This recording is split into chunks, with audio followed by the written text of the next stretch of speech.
Schaefer. Happer and Schaefer. Happer and wow, Schaefer. It's Connor and Mike. Yeah.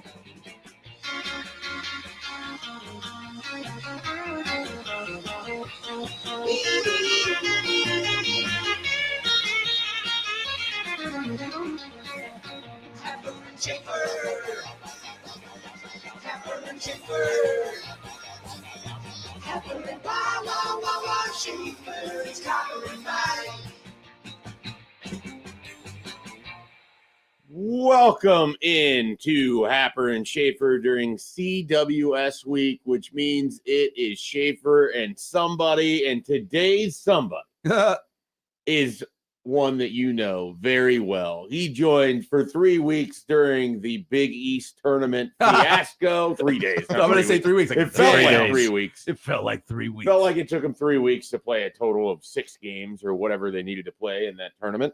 But Michael Severe is in today, so you're getting Schaefer and Severe. Connor Happer, of course, will be on the broadcast for today's games, which feature West Virginia and Troy. And then the night game, North Carolina, Ole Miss, which I know Michael will be glued to, as he is. I will have interest in that one. I'm gonna refer to you as a Ole Miss fan for the week, which is funny, which is really funny because there's no team that Louisiana in general dislikes as much as Ole Miss does. It goes back to the late 50s when they really hated each other and they played for national championships.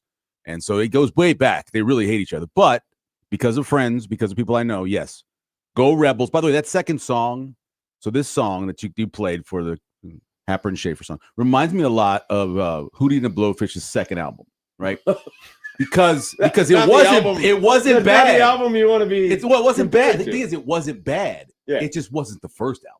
What is it? Cracked Rear View? Is that the first? Yes, that was the one they performed. That's like a legendary album. For 10 years in bars around South Carolina, they performed those songs. Yeah. So by the time they put an album out, oh my God, it was a great album because they've been performing it and they knew it. They had it all whittled down to the best part of the bark. Mm-hmm. This one isn't bad. It just isn't the first one. Sure. Yeah. You know what I mean? Look, it's hard to follow up on success. I wouldn't know. I've never really had success. Fewer boys to men. Following up on success is one of those things that's really difficult. It's why you'll get people who just do one of something and then they're paralyzed from the idea of writing a second book or doing a second, whatever it would be. Writing a sequel. From what I was told. Well, sequels are not necessary. If you do it first, perfect. Really doesn't matter what you do after that. Yeah. Like the first one was perfect. If you're, the example I always think of is Harper Lee wrote the book To Kill a Mockingbird. Yes, exactly. Yeah. And then, decisions were made after her death to release Go Set a Watchman or whatever, which is nowhere near the literary classic that To Kill a Mockingbird. But how long did it take for To Kill a Mockingbird to become successful?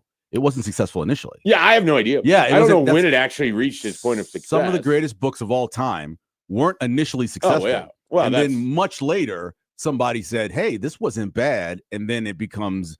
Well, I'm curious if you've actually ever read this. And I didn't imagine that we would be starting a 6 a.m. CWS radio show talking about books, but we're here.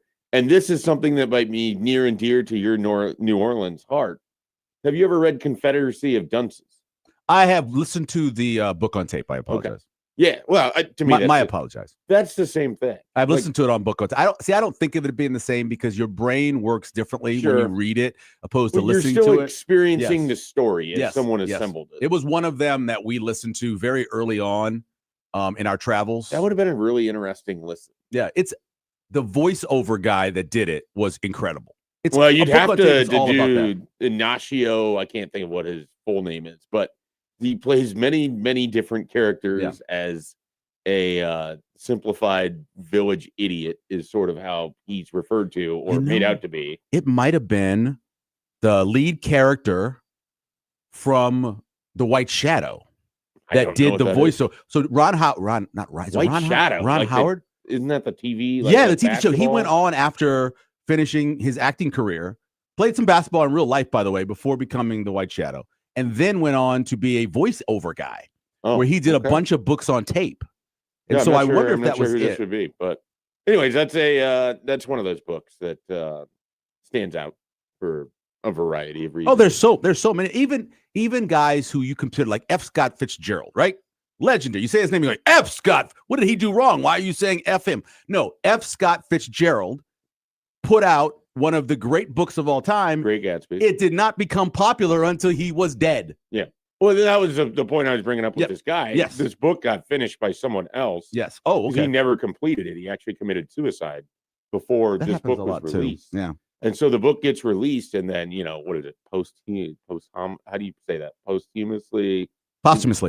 Yeah. I can't do it. I learned the word because of Otis Redding. Posthumously. Yeah. I learned it because of Otis Redding. It's winning like massive literary awards for this book that he never got to experience the success of during his life. It was 13 hours and 32 minutes, the book on tape that we listened to. Than I would have guessed. Narrated actually by Barrett Whitener, not by Ron Howard, or whatever that guy's name is.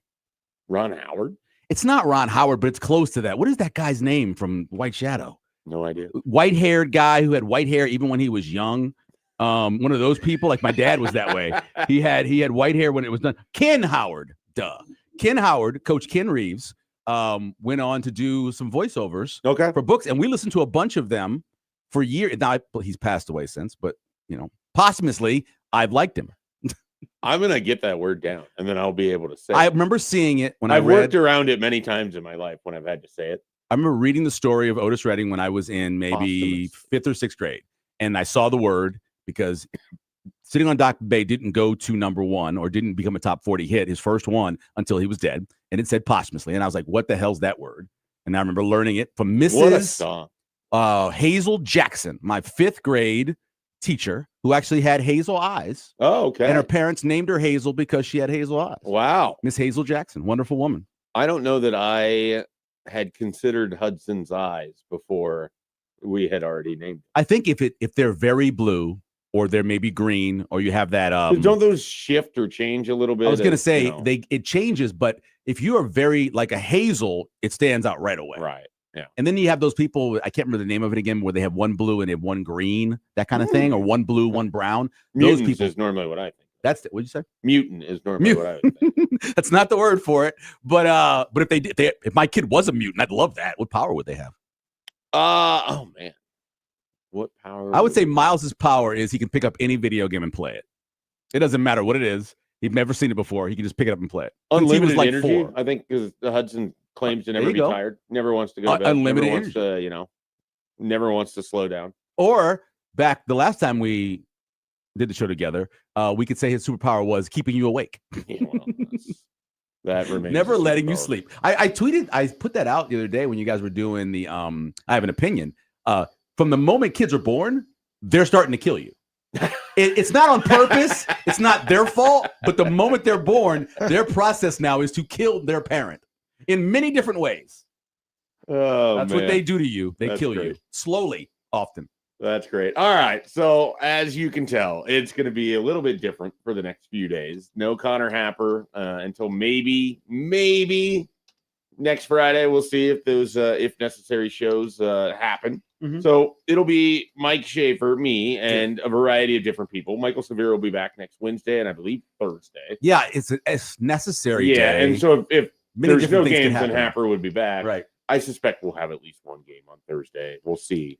And usually that would just be a night game if there's one. And so that's true. Yeah, so we've had a couple of those where, especially the first couple of years, they did the stupidly eliminating the weekend where we had our rain day and we had our day for, if necessary, both empty. Yeah. So you had these people just sitting around waiting for the championship series, going with 2 days off, going, what am I supposed to do? Right. I can only go to the zoo so many times.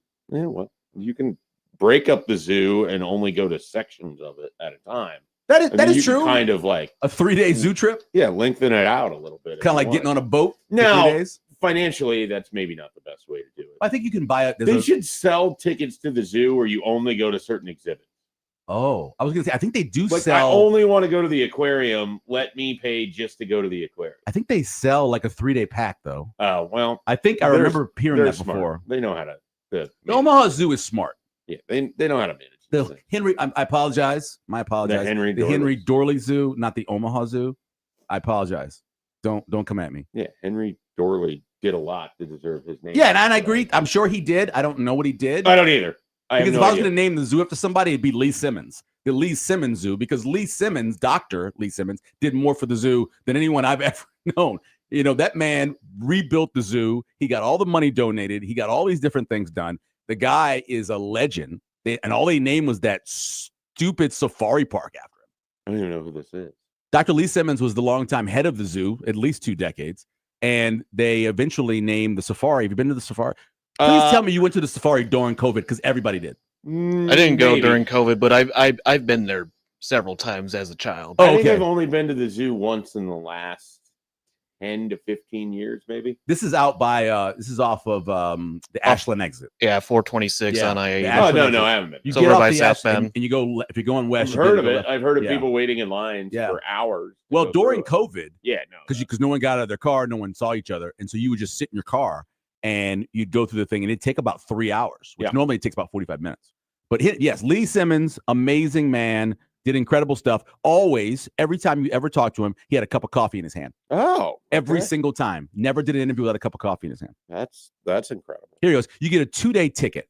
Okay. Oh my God, that's expensive. The 2-day ticket is $50.90 for adults, $38.90 for children, and $45.80 for seniors. But that's cheaper than 2 different individual tickets, right? So yes, it is, because individual ticket is $33.95. I was going to say, I thought it was $35. $33.95, probably with tax it is. So you're saving about $10. Yeah, it's still, I just forget. We've always had, when we went to the zoo, we always had a season pass. Yeah. So I knew the prices of a season pass. I did not know the price of just going for one day, which is wild. And then you got the Skyfari, which is $7 a person. The zoo train is $3.50. It is one way, by the way, $7 round trip. The giant screen theater is $7 a person. The Stingray Beach is now $5 a person. How much is it for the snacks? And then camel rides are $8 a person. Oh, I didn't know you will drop a fortune at that damn zoo. Yeah, well, you'll have a great Yes, time. you do. And it's a good zoo. It ranks very highly. We go to a lot of zoos. I was there a couple weeks ago. It took me 3 hours to get around almost all the exhibits. I skipped the butterfly and insects. I don't really care for that. Yeah, see, I love insects. Oh, yeah, we all do. If we go someplace and there's an insectorium, I'm going. We've been to them in St. Louis. We've been into Kansas City. We've been into New Orleans. Obviously here. I love insects. Always have. Especially spiders. Where did this come from? Well, I love snakes, right? Okay. I'm a huge snake guy. All right. I had a snake when I was in college. My roommate had a snake in college. I claimed it for mine because I'm the one that fed it. And I just have always loved reptiles and insects. I don't know why. I just always have. Okay. But if they have one and it's in a town and we go there, I will look it up and we will go to it and we will check it out. How does the rest of your family feel about this? I think they're fine because they know at the very end they'll get the flavored crickets. Oh, okay. Almost all of them have the good crickets you can eat, the fried crickets. So they're in on this. They're going. Where I'm driving. Okay. All right. If somebody's driving, you have no choice. I don't know. I don't know Chris that well, but I can't imagine she's just gung ho to go eat insects. No, she likes them. We've had them before. She's a fan of them. Now, will I say she's a huge fan of insects in general, like I am? Maybe not. She does love butterflies. Okay. So we will go to the butterfly thing, and she'll always enjoy the butterfly thing. When we went to Costa Rica, one of the things we went to was the La Paz Conservatory Sanctuary, something. And they have a giant butterfly thing in there. Okay. Oh, wow. But 3 times the size of the one at Henley Dorley. Wow. Think about how big that is. Wow. Yeah. So we went to that because I love that stuff. A lot of butterflies. All right. Yep. There might be butterflies in the stomachs of West Virginia and Troy and North Carolina and Ole Miss because it is the opening day of the CWS. And so what do we have for you today on Happer and Schaefer? We have a little bit of baseball talk. We'll dive into it. End of the show, we'll give some predictions. We'll give some thoughts as to what we think will happen this week. We'll have Matt McMaster at the Omaha Baseball Village throughout the day. I'll be going and joining him after this show as well. And Hooray! What we're going to do there, I don't know. Matt's in charge. He's on in the charge. rundown. It says something about saying nice things about your rival or something like that. I'm not going to say anything nice about the Bears. You can't say anything nice about the Bears. So I don't understand what we're going to do there. So we'll figure you that hate out. the Packers more than the Bears, correct? Me? It feels like to me. Oh, yeah. Okay, good. Everybody except for the Pack. There's really even the Packers not fans think about themselves. There's really not a close. But they're probably people. But the Packers hate the Bears more. You're a Vikings fan that hates the Packers more. Yeah. Does anybody hate the Lions? I think everybody hates. Yeah, everybody hates the Lions. Now they do. Oh, because before good. the Lions just sort of existed. Well, they don't know. They don't know how to respond after finally being a solid football team. Okay, I've never experienced a bad Hawaii blue Detroit Lions fan. I've never experienced. You've met one of these that's bad? No, I've never met one that's bad. You've met one that's bad? No, I didn't think you had, because they're good people. They've suffered a lot. Yeah, they do. They have a great color. They've suffered a lot. You don't get an award for that. For suffering? Yes, you do. Actually, there are awards for suffering. No. Believe it or not, they are. What award have I won for all of the suffering? Well, I didn't say you've won the award, but there are awards there for suffering. Okay. Well, most of them are based in the Middle East. Well, I am based in the Midwest. You are, yes. Which couldn't be further from the Middle East. It's not, very different, yes. So, although I do go to a church that does have a suffering mosque. Is just expected when you live in the Midwest. You know, whether really, it's the weather, honestly, or come on, let's agree that the back east Boston area, Massachusetts, much more suffering in general. Well, they're insufferable. Yeah, well, they're suffering too. If you ever watch a movie, they suffer each other in the company of which they keep. Sure, because they're suffering because it's so miserable there. Here we have a full, beautiful 4 seasons the majority of the time. We have a lot of open space. We actually have nice people. Imagine living back there in the Boston, Massachusetts, New England area and constantly running into people who are just penis heads. That's what you're getting constantly there. If you don't believe me, watch any movie where they show that part of the country. It's always miserable. Always. I just started watching Fringe over again. The whole first episode, they're trudging through this snow and it's miserable. It looks horrible. That's New England. It's a horrible part of the country. Can you explain the mental process that went, you know how Damon uses this word all the time and Richard heads, and you just didn't want to go with that? You're like, no. And I can't. So the first one, the normal one, where, you know, the guy, Dick Nixon, I use that all the time and people got mad about it. So the official word is penis. They didn't want you to run down the legacy of Dick Nixon. I don't believe that was the reason. They just didn't like the word. I like that. In my head, I'd rather that be the reason. Dick Nixon's done a lot for this country, okay? Just look what happened in China. But anyway, and also the gold silver standard, that was him too. But anyway, I like to use the word penis if they don't like me to say the other word. And so they're penis heads up there. Go spend a, I don't know, let's say a January there. And then you're like, I can't wait to get back to the Midwest. Joey would love to. He'd just go to all the Celtics games. Yeah, that's what I would do. You can't go to all. You know how much they cost? They cost a fortune. You would not be going to all the Celtics games. No. I do want to go up there for a game or two, at least experience. Just getting from the train to TD Garden, you'd be miserable. Yeah. I've been on the train line going from Hamilton. Yeah, it's not nice at all. That's just a horrible place. Okay. All right. Well, Boston is not our city of the day. Thank goodness. Which we will have because it is Friday. We'll also have Friday shout-outs, which will be happening at 8:45. Because whenever Michael sits in on a Friday, we get a former player as a guest. That has been a running theme here. We will have former linebacker Bo Ruud on with us to talk about anything and everything. All Big 12 linebacker. All Big 12 linebacker, New England's Patriot draft pick, Bo Ruud. Oh, you could ask him about the great city of Boston. Yeah, I don't think he'll. Thank God it's not in Boston, right? That's true. Foxborough is far 45 minutes away. It's a good 45 minutes. It's closer to Rhode Island than it is to Boston. I find that to be so stupid. It's awesome, though. It's just because you have one road in. Now, I know they've done some work, but when I went, there's one road in. That's it. And everybody's on this one road. Yeah, I heard the traffic is bad. And you had 70,000, 68,000 people trying to get from where they're landing at Logan to there. I can't imagine getting over there for the World Cup because they'll be playing some games over there at Gillette Stadium. Really? I don't know what the World Cup is, but I'll take your word for it. Well, if you would like to know more about the World Cup, we'll talk about that a little bit today. We'll try to educate Michael Severe as to what the World Cup is. So you've got that as well. We'll dive into, of course, some college football, some Nebraska. We're going to try to identify some defensive playmakers today, among other things. And then at 9:15, normally it's Jake Sorensen, but because Happer is out, he decided he did not want to do the show. That's twice now. It happened with Lauren Michelson. Now it's Jake Sorensen just ditching Severe. When Connor Happer is gone, none of our regular guests want to come on the show. Those are his people. I guess. I thought that me being involved in booking them as regular guests would have done something for that, but no, they're like, Connor's not here. Been a lot of times making fun of Jake as a Dolphins fan, so that could be the reason. Every time I see him, I don't even think he knew that this him. was a special edition of the show. Maybe he just felt it. He felt the atmosphere. Yeah, it's just like, like somebody that hates the Dolphins. The people that have arthritis that know that it's going to storm in their knee. Heck yeah. He knew that it was going to be bad for him. He knew there'd be an issue with it. Yes. But we won't have him. But we filled that back in with Andrew Ivins, the director of recruiting for 24/7 Sports. We can talk to him about Trey Taylor, Nebraska's recruiting class, all of that and more. Andrew, great listen. So be sure to check that out. I've never seen around 9:15 Ivins today. Never seen it spelled that way. That's awesome. Yep. Andrew Ivins. Ivins, by the way, if you're wondering, people. Yeah. Oh, I got it. Very unique. That's as all I know about Andrew Ivins in terms of, I talked to him for about a decade. Should we call him Drew?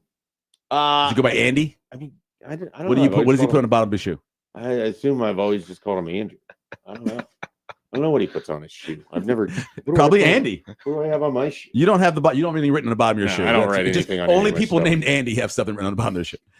Because they saw the movie Toy Story. Exactly. Lived through that. No, that makes sense. All right. So that's today's show. We are going to go many, many places, and we hope you go with us as we are excited to get things going here on 1620, the home of the College World Series. We'll be back after this.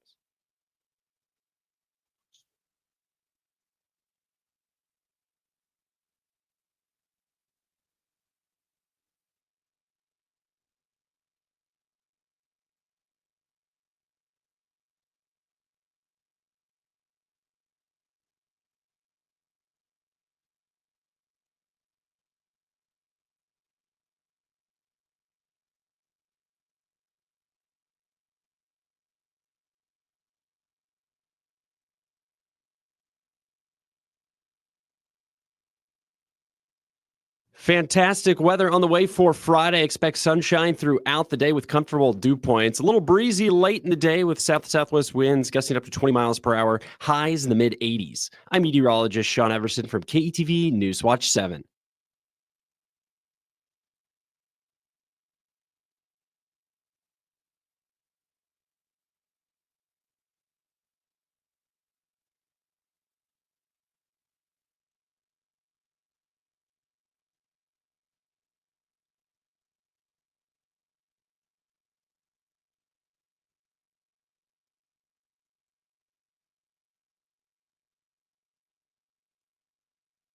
This time-saving traffic is brought to you by Broncos. At Broncos, try our delicious whole pork tenderloin sandwich. It's breaded fresh daily and deep-fried to crispy perfection, topped with pickles. Or get it deluxe with lettuce, tomato, and tangy Bronco sauce. The pork tenderloin at Broncos, where quality rides.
It's easy to see the common signs of transmission trouble.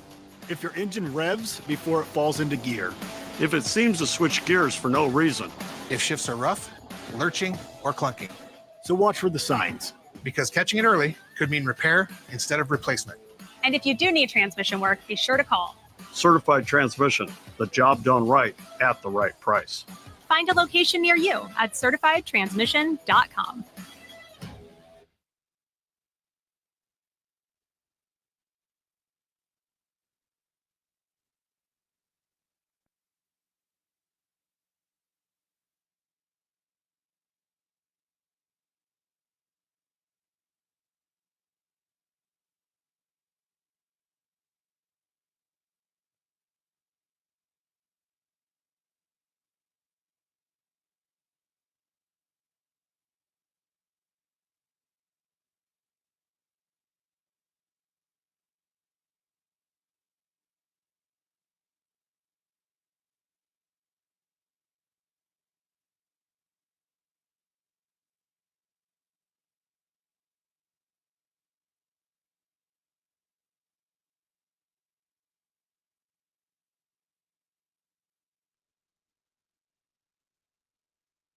It's here. King of the Hill and WD-40 brand present the limited edition King of the Hill WD-40 Collector's Can. Available now exclusively at the Home Depot, in-store and online. How many are you grabbing? One for you, one for your dad, and one for every Hank in your life. Get your King of the Hill WD-40 Collector's Can today before they're gone. Watch the new season of the Hulu original King of the Hill on July 20th. Streaming on Hulu and Hulu on Disney Plus for bundle subscribers. Terms apply. Available nationwide for a limited time while supplies last. Availability varies by location and online.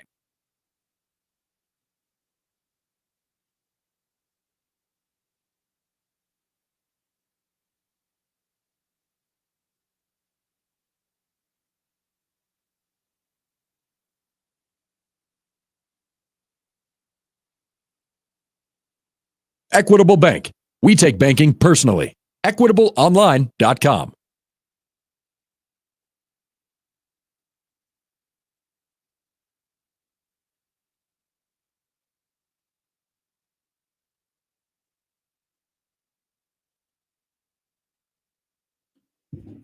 Bada Bing says, I like Michael. He's being a little negative Nancy today. Ooh. Boston's a great American city. That's a lie. And the World Cup is a beautiful sporting event. I don't know about beautiful because I don't watch it, but I will tell you this. I lived in the South for a long time. I've never felt more racism than the 2 summers I spent in Boston. Okay. And I lived in the South where they pioneered it and mastered it and still practice it. And then shipped it throughout the rest of the country. Yeah. Yeah. You know, not that it didn't already exist up north to a degree. Yeah, well, it wasn't in your face as much as I remember the first time we went to a Confederate parade. I was covering it for the TV station in Monroe. And I was with my not wife, then girlfriend, and she started throwing the beads back at the people. I'm like, you're going to get us killed out here. You realize you're going to get us killed. But South Omaha Chris shouldn't care, and she started throwing the stuff back at them as they were throwing their little toys, beads. This is why I had a candy. tough time seeing her at the insect thing. I don't know. Well, she doesn't like. She's against the Confederates. She's okay with insects. Well, look, I support that take. That's her. Certainly that's her support great that take. Yeah, that's her thing. Yeah. No pushback on that one. I don't know that there'd be a ton of pushback on this, but it is wild to see we have a $500 million man in the NFL now. That is correct. Yeah, with Patrick Mahomes signing a new deal with the Kansas City Chiefs. He had kind of been reworking his deal a little bit since the last one. He is signed now through 2033 for $504 million. That's 8 more seasons. 505. Yeah. 8 more full seasons. That's a lot. What are you, 27, 28? He is, how old is he now? 30. Oh, he's 30 years old. Wow. It's basically the rest of his career over there. Yeah. So 38 years old. Yeah, that sounds. In the past 3 years of any contract nowadays in the NFL, you don't really consider them actually happening. Because if they get that close, they'll redo it. They'll rework it if it gets within the last 3 years. At some point in time. It's fascinating, though, because his last 3 seasons have been the most pedestrian of his career. By design, according to the team. They've changed their offense, you know, of what they're doing offensively, and he's had a lot higher interception rate. He's had a little less effectiveness just as a passing quarterback, but he's become more of a weapon as a runner. Yeah. Also, not necessarily by design, but out of necessity. I mean, they've had to utilize that because the offense hasn't had the big play down the field in the same way. Joey knows this, but because he's experienced it. Very strange thing. When you get a great quarterback, and he's a great quarterback, obviously, for some reason, you don't necessarily always get great wide receivers to go with it. Matter of fact, many times they take your best wide receiver away from you when you're a great quarterback. It's very strange. Packers did it. Yeah, they right? did. Obviously, the Chiefs did it, right? Got rid of their best wide receiver. I've seen it throughout. Even the Saints, at one point, the best wide receiver was the tight end. Yeah. Right. Obviously, same thing happened with Kansas City. I don't know why you can't have a great quarterback and have more than 2 years like Brady had with Moss. It's very weird how that works. Yeah, it's very strange. Pedestrian quarterbacks many times will have to be loaded at wide receiver, make them look better than they actually are. But these great quarterbacks have to overcome sometimes poor wide receivers. Yeah, and I don't even know who do you have last year? Who do you have last year? Nobody. Who was his best wide receiver? I mean, his best wide receiver is a guy that you can't even guarantee is going to be legally allowed to play football. Exactly. And Rashee Rice, and then he's coming back from an injury now. Mm-hmm. Travis Kelce hasn't been the same player. Had a ton of targets last year, but he's obviously half the guy he was. Right. And so, that makes things difficult. They've botched about every pick they've taken on wide receiver, and they've used a lot of capital on it.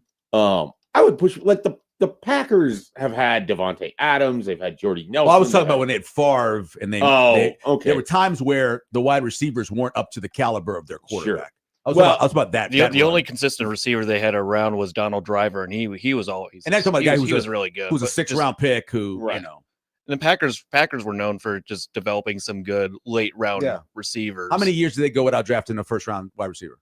Oh man, they was it like 11, 12 years? It was the dumbest. It was over a decade. Storyline every single draft season. Are they finally going to get Aaron Rodgers some help? And they should have.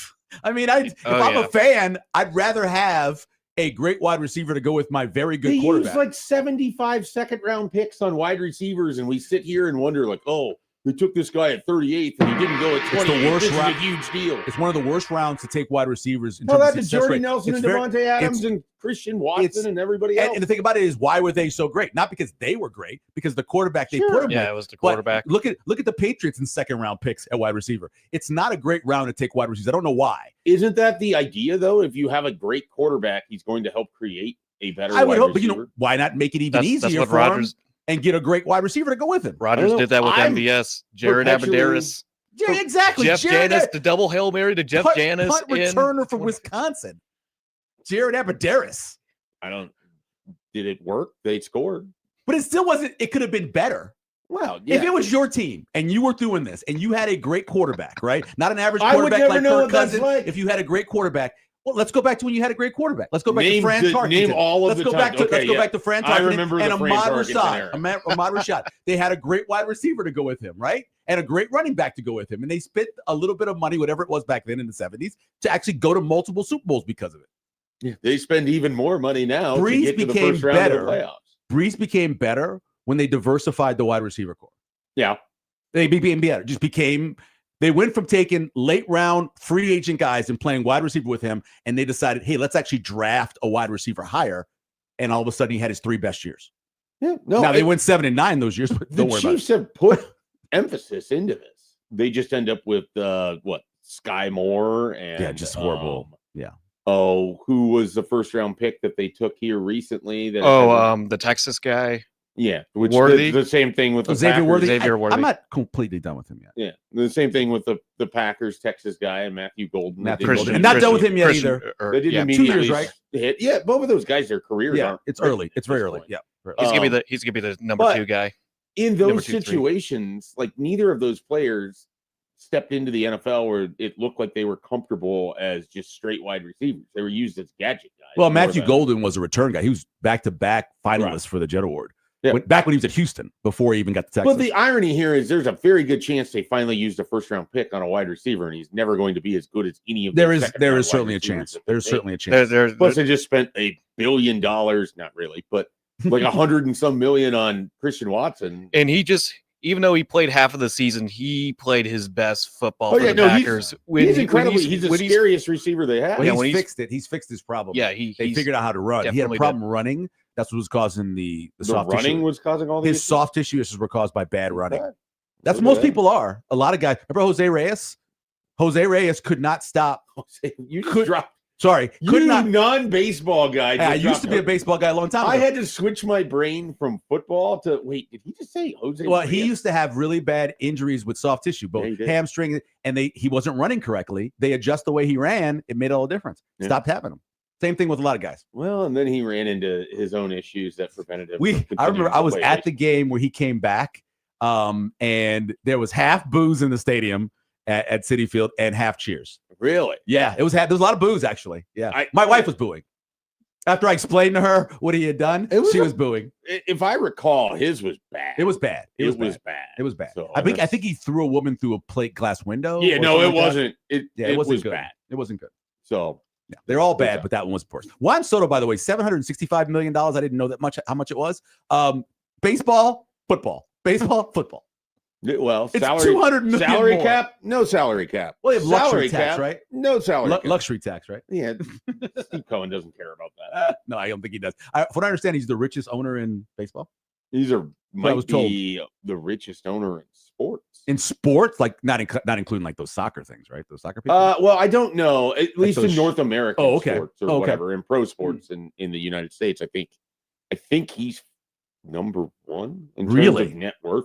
Okay, well, it seems like it's working. I heard they're good. Steve Ballmer is probably up there as well. Ballmer, really? Definitely Microsoft? Ballmer. Yeah, Microsoft. Yeah. But I think because of his, hedge fund and investing and everything else. Bada Bing says, I heard Henry Ruggs is getting out soon. Maybe the Chiefs will pick him up. Well, they got turned down yesterday. And his parole did get turned down. Yeah, so he's up for it again on the sheet of things. He's up for it again next year, next May. Yep. I don't know how I feel about that. Well, I don't think he needs to be in prison forever. I'm a really sternly against people driving drunk. Sure. To the point where I believe if you're arrested for it, you should be charged with attempted murder, because it's kind of like shooting a bullet up in the air. You come down to hit somebody, maybe it doesn't hit somebody. So I've always been that way. And then he killed two people driving 156 miles an hour while he was drunk. So I don't know if one person and one dog. Yeah, it's worse the dog, I think, actually, for some people in America. I think you're not wrong. He probably should be in jail for the rest of his life because of what he did. But I don't make those rules. But it's tough because that gets into the conversation about what's the purpose of jail, rehabilitation. Is it to just throw people away forever? Yeah. Etc. Well, do you believe that Anakin, he redeemed himself? Anakin Skywalker? Yeah. I don't believe in that kind of redemption. I don't believe you can redeem yourself if you've done something that horrible. I don't think that one person stands in as the example of everyone in society. That's the hard part. Okay. They're individual cases. If that's where you have to really decide whether you think there's contrition and that this person has reformed. I think you can be sorry and you can be miserable about it, and you could pray about it every day, and you could think about the person you killed every day. It doesn't bring them back. It doesn't change the mistake, the horrible mistake you made as a person. It's I don't know. Again, it's one of those things that's very tough for me. I don't. Yeah, no. And that's what. And I'm not on the parole committee. So I'm not. I wouldn't want in the to. room. I don't want that level. He's got to walk in and do like red and go, I don't care what you do. I don't. Yeah, I don't. I wouldn't want that at all. Go ahead, Sonny. Just stamp whatever you want on that piece of paper. No, thank you. Yeah. What a movie. Such a great movie. A movie. All right. Yep. We are going to take a break. When we come back, City of the Day, Lubbock, Texas. I'm sure you have no idea why Lubbock, Texas would have been chosen for City of the Day. It would be hard to imagine what has happened this week to cause people to talk more about Lubbock than really any other time that I can think of. Probably in college athletics and athletics in general, but Lubbock of the Day. I like that. Lubbock of the Day. We changed the segment. Yeah. Joey, fix a song. It's now Lubbock of the Day. Oh boy. All right. We will be back here on Happer and Schaefer.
We learned this city. We learned this city on Happer. Schaefer learned this city. We learned this city on Happer. Schaefer.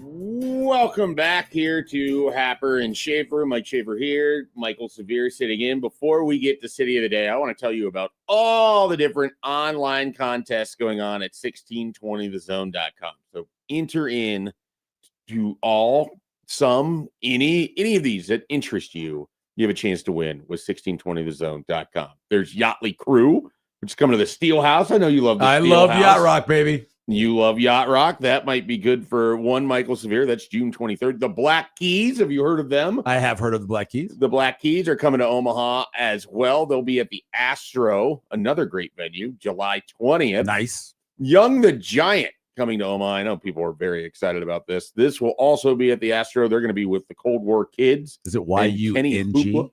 It is Y-O-U-N-G. The normal regular spelling of spell. young. I thought it was not the recent use spelling of young. Okay, that's what I thought maybe it would be. Yeah. Got it.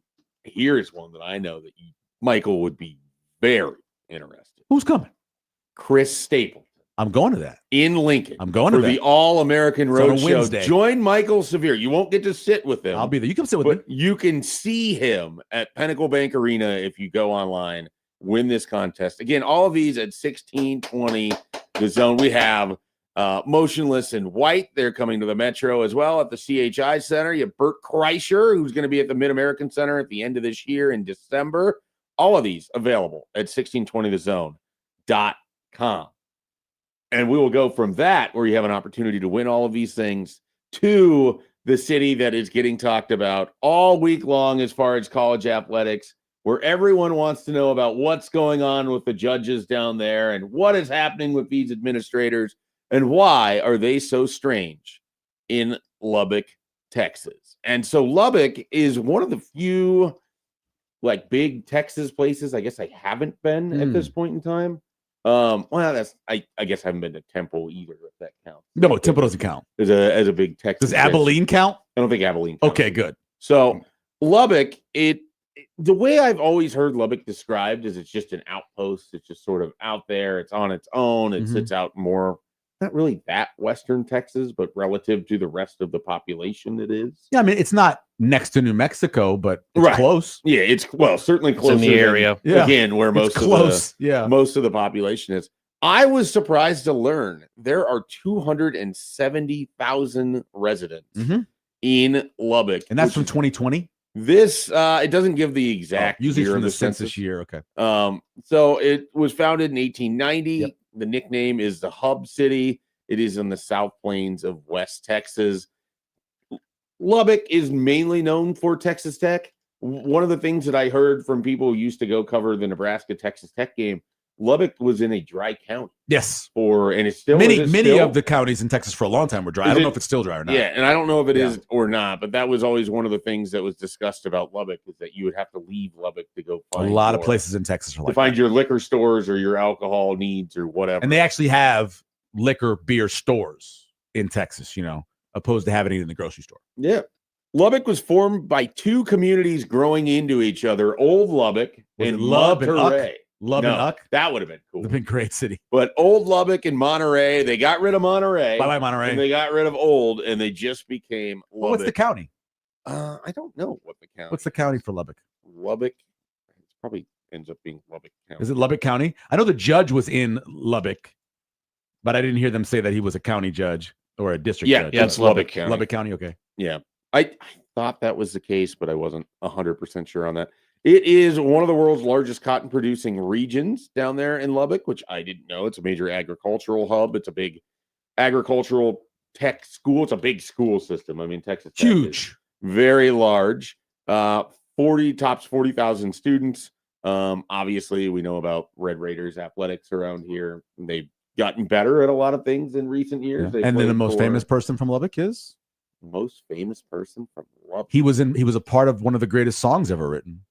Well, that doesn't help me. His song was about a plane crash. Buddy Holly. Buddy Holly.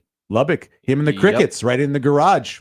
They performed their music, and the reason they're named the Crickets is because the Crickets in the garage, you could hear it on the song as they were doing it, performing it. That's why they named them the Crickets to go at Buddy Holly. I had no idea. idea. Buddy Holly's a Lubbock guy. I had no idea that Buddy Holly. Well, here I look through my rundown, and it's music legacy. Buddy Holly, born and raised in Lubbock, one of the pioneers of rock and roll. The city embraces his legacy through museums, statues, and festivals. That is correct. And what else do they love in Lubbock more than anything else? Tortillas. Nice, but I would go with Dr. Pepper. Those people love Dr. Pepper. I thought that was a Baylor thing. No, not just Waco. They love Dr. Pepper there too. No kidding. Oh yeah, everywhere you go. Like I've been there twice. I've been there a lot. I've been there twice.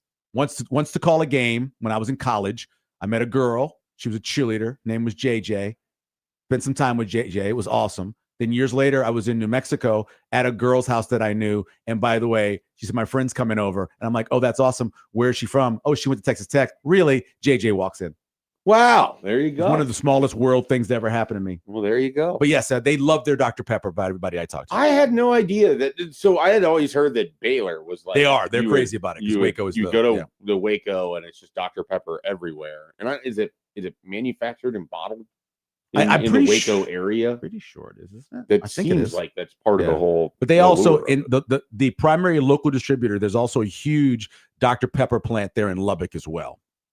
I'm just looking this up. When you think historically of Texas Tech athletics, like, is there anything that actually comes to mind? Because they're having a sort of a run in the last decade or so. They were runners up in the 2019 national championship for basketball. Softball has been really good recently with the pitcher that they secured in NIL. Obviously, football, they played in the college football playoff this past year. And then under Mike Leach, it really had sort of. Well, the Michael Crabtree play is the thing you remember because everybody was watching that game. It was against Texas. You had one of the great Musburger calls where I think it's only like 11 words to the big man, he says. And it's a great call. It's a great play. That's probably what I think about. Because that year, remember that year where they had the 3 tied for the Big 12 title? Mm-hmm. I remember that really well. And the only time I remember before that was the first time I remember the horse running out onto the field and seemingly firing, I thought, guns into the air. I mean, can they do this at a game? What the hell? But that was like back in the 80s, the first time I really learned about Texas Tech. Yeah, and they have been pretty good baseball-wise throughout their time. I mean, that's probably the program that has had the most consistent success that I can think of. They've had a lot of regional and super regional teams. Yeah. Football, Patrick Mahomes played at Texas Tech. I can remember there was a game, I think it was Texas Tech TCU with Patrick Yes, Mahomes. that's the game. That was an absolute shootout. Yeah. Yeah. Like the word shootout is literally defined in that game because of how up and down that thing went. There was another one too where he played against a better quarterback. Was it Oklahoma? Oklahoma. It's Oklahoma. Was it him and Baker? Yeah. Where they just put up. Yep. Yeah. Oh my God, put up huge numbers in that. It was just like watching a video game back and forth, sort of game. Yep. All right. So you said you've been to Lubbock a couple times. What do you remember of the town? What I remember the most was JJ, the cheerleader. Remember that the best. Why is she not a guest here? I know. I get her on the show. That I remember, and then I just remember it being just really, really dry. Albuquerque is a very dry town. I would get nosebleeds in Albuquerque. Mm-hmm. Lubbock is more dry. And then, of course, the thing I remember the most is the many times we went to Big 12 Media Days and we had a chance to talk to Mike Leach. And either one-on-one when he would come to the table or in that group where he would just tell stories. Yeah. Right. And we'd have him on the radio. We once had him on the radio when he was in a Wendy's drive-through and he was ordering. He's like, hold on a second. And he ordered his stuff. I'm pretty sure it was like a baked potato, like some chili and a hamburger and a Dr. Pepper. And he was awesome. And then I remember, of course, obviously when he did the weather, when he first got there in 2005. Yeah. Well, I believe we have audio from the weather. We do, but we're not going to have time. Damn it. We've run out of time. We can maybe get to it. So I remember later. mud rain. That's what I remember. Mud rain. Okay. They have mud rain there. All right. Well, that is Lubbock, Texas, our city of the day, which, of course, has been made famous now by Brendan Sorbet and his attempts to play football against all the persecution. Cheryl Swoops, great player. Okay. Texas Tech. From Lubbock as well. Good call. All right, when we come back, we will dive into some college football, some World Cup, some Nebraska. Let's see what's next on Happer and Schaefer.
Luck with that, Dan.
Welcome back in here on Happer and Schaefer. It is Friday. It is the start of the CWS, and 1620 The Zone is your home for all the CWS action from day one until the end of the championship series. You can catch all the games at 1620 The Zone, and you can hear some great Omaha Baseball Village radio every day on the lead up to these games. These are shows that I have been a part of now for more than a decade. Wow, really? About it. Yeah. Yeah. And just, normally getting asked to fill in because there's different times. Like obviously Happer and Bishop and now Josh Peterson are involved in the actual broadcast of the CWS games. So they were, be times that people would be unavailable and I would get a phone call like, hey, Steve Sipple bailed on us. Can you show up? Yeah. Can you do this? And I would say yes. And it's a lot of fun. I love being down at the Omaha Baseball Village. I'll be back there here today with Matt McMaster, who will be driving like 6 hours of radio today. We might be yelling at each other multiple times today. Yeah. I will probably make some offhand comments that he will take poorly. I can't imagine such a thing occurring. But some of my favorite shows of all time in the business were there. Oh, yeah. Just incredible. Damon falling off the Segway. Incredible. Still one of the most incredible things I've ever seen when Damon fell off the Segway. It was incredible. Oral Hershiser, having a conversation with him, and then shortly after Oral leaving, oh my God, what's in the first baseman for the Dodgers, shows up and walks by us. Come on, Severe. Goodness gracious. Davey Lopes, Bill Russell, Ron Say, and the first baseman. Oh my God.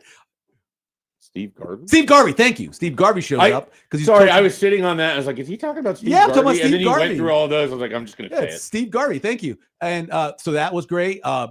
Incredible interview we did with Aaron Andrews one time out there was incredible.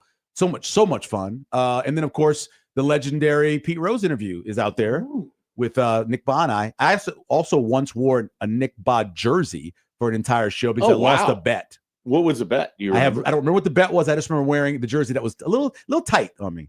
Wanted to say, a little tight. There'll be people in jerseys as well. You might see some 1620 The Zone jerseys out there. I don't own one of those. Village. I have one. It will be a little bit tight on me. Okay. To wear it as well. So you probably won't see that out in the wild. But Matt McMaster, I guarantee, will be wearing his 1620 The Zone jersey. Okay. At some point during. I just got my 1620 Zone jersey. I'll have to wear that sometime next week. Joey's got a jersey.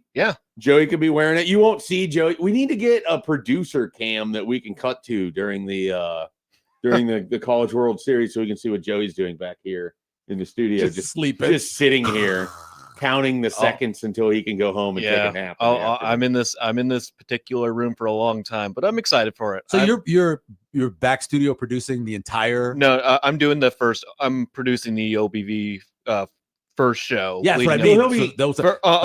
On the weekdays only. Oh, okay. So Joey, I'll be off the weekends. I used to produce the actual games until I got this great opportunity to work with a bunch of wonderful. You want to talk about sarcastic sounding?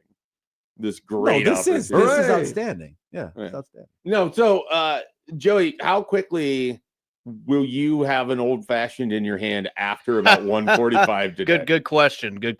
Like 2:06. How old are you? I just turned 27. What are you drinking old fashions for? What he drinks? Really? Yeah, I love them. You know who drinks old fashions? Steve Sipple. Steve Sipple. Yeah, I'm an old person. Who'll be 60? Your old soul? Yeah, I'm an old soul. All right. That's just me. I always thought those were gross. Like when I'm a grumpy old man. When I drank, I don't care for them. Do you have it warmed? Have you ever had it warmed? I think I've had it. I had old fashioned. Oh yeah. They warm it, I believe, because it's so bad. I had those at over at Hell's Kitchen down in Vegas. They would warm those up. Yeah, I had like a video. It's on my Twitter somewhere. Yeah. The server was like, "You want to take a video of this?" And I'm like, "Okay, sure, let's do it. Might as well. Yeah. Might as well." I would have never bet it. Yeah, that's his drink. That's crazy. Yeah, if he has too many of them, he gets a little squirrely. I'm not. Two is too many in an old fashioned. When I was in Detroit, I had like 4, and then I had like 3 beers as well. I was alternating. That was not smart. Oh, mixing a beer, not a water. And Joey, not the biggest guy. So I was going through a lot that week, so that was kind of like my first day. I was going through it. And then I went through a bunch of old fashions. Detroit. You would be drinking a lot of that is tough. I agree. I was going to a special event in Detroit. Okay. All right. Need to get you to slander Northern Michigan so Dan can come in here. Dude, I do hate the state of Michigan. The whole state of Michigan. The whole state of Michigan. Because we're from Ohio. And I'm not from Ohio, but I still hate that. So I love that song. This is a great song. This is the opposite of the state of Michigan. One of the things that you love to do is to assess Nebraska football, look at the roster, try to figure out who could be good. And you were listening to Happer and Schaefer. You're a loyal listener of the show. Yes, I am. Which always just amazes me that, we'll be in a discussion and then I'll see like the one will pop up on my computer here where the messages is. Mm-hmm. I'm like, oh, I wonder if this is Shelby. I wonder if something happened with Hudson. And I click on it and it's you responding to maybe a segment that was like 10 minutes ago, or you responding to something that Happer had said, or when he made the comment that Darian Menso was average. What the hell? And you were hitting me up, and I'm over here like, yeah, I'm just trying to pick my spot to be like, 36 touchdowns. Are you sure about this? Yeah. You're talking about the right guy, Connor? Did you see his stats? I don't think we convinced him. No, I think he still. I think he's doubled down. Well, he is. That's what I've learned with Connor is that he will stay on his. I appreciate that soapbox, and he will not get off it. Even I think if he knows he's wrong, he will remain. Look, on, I which couldn't is fine. convince anyone here that Sam Darnold wasn't the worst quarterback in America going into the playoffs. I don't think anybody ever thought he was the worst. Everyone expected him to show up in a playoff game and then just. We did expect him to do what he had done many times before. Yes, many times he had one bad playoff game because he only played in one playoff. He had game. games to get into the playoffs that he performed poorly in. Sure. He had seasons where he performed poorly. He had seasons where he led the league in turnover-worthy plays. He had seasons where he led the league. That was all in the past. I know. I completely now understand. He's a whole new Sam. Now Darnold. he's a whole. He still took a bunch of sacks. He still did the same stuff. He just happened to be on a much better team. Better team, better coach. Damn, I hate the Seahawks. All right, let's get to Nebraska football here. So yes, do that. We were having a conversation earlier in the week, and I was talking with Happer, and this is one of the things that I've struggled with Nebraska football, really for a few years now, where I constantly think Nebraska is short of a player or two where it's like you can sort of reliably expect that they're going to make plays defensively. They have often had a bunch of guys that are good or solid, but you need those breakthrough players. I often think of Nate Gary in 2016 and what he was for that defense. And that was a good team, and he made them better because he would just come up with the big play and the big moment, often when Nebraska needed it, whether it was a tackle, a pass deflection, an interception, a forced fumble. Nate Gary was kind of that guy. And Nathan Gary. Nathan Gary, sorry. Did he go to he switched made it now? up, yeah. Well, I'm going to Mom didn't like Nate. Okay. All right. Well, you know what he does now? He's a realtor. Usually that's what guys do. So no, he created his own dog food. No way. Yeah. No, he's He's got a that would have never 50,000 guesses. I wouldn't have got that. So he took his money that he got from the Eagles and started a dog food company. Yeah, he is the founder and CEO of Raleigh, a premium all-natural raw dog food company based in Sioux Falls, South Dakota. Did they sell it here? I think you can buy it online. Okay. I don't know if you can get it in stores. I don't know what the distribution looks like that's for Raleigh awesome right now. For him. But I remember that was like he popped up. Isn't he the guy that wouldn't go to class? He had some issues. That's awesome. See, college doesn't matter, kids. I'm just playing.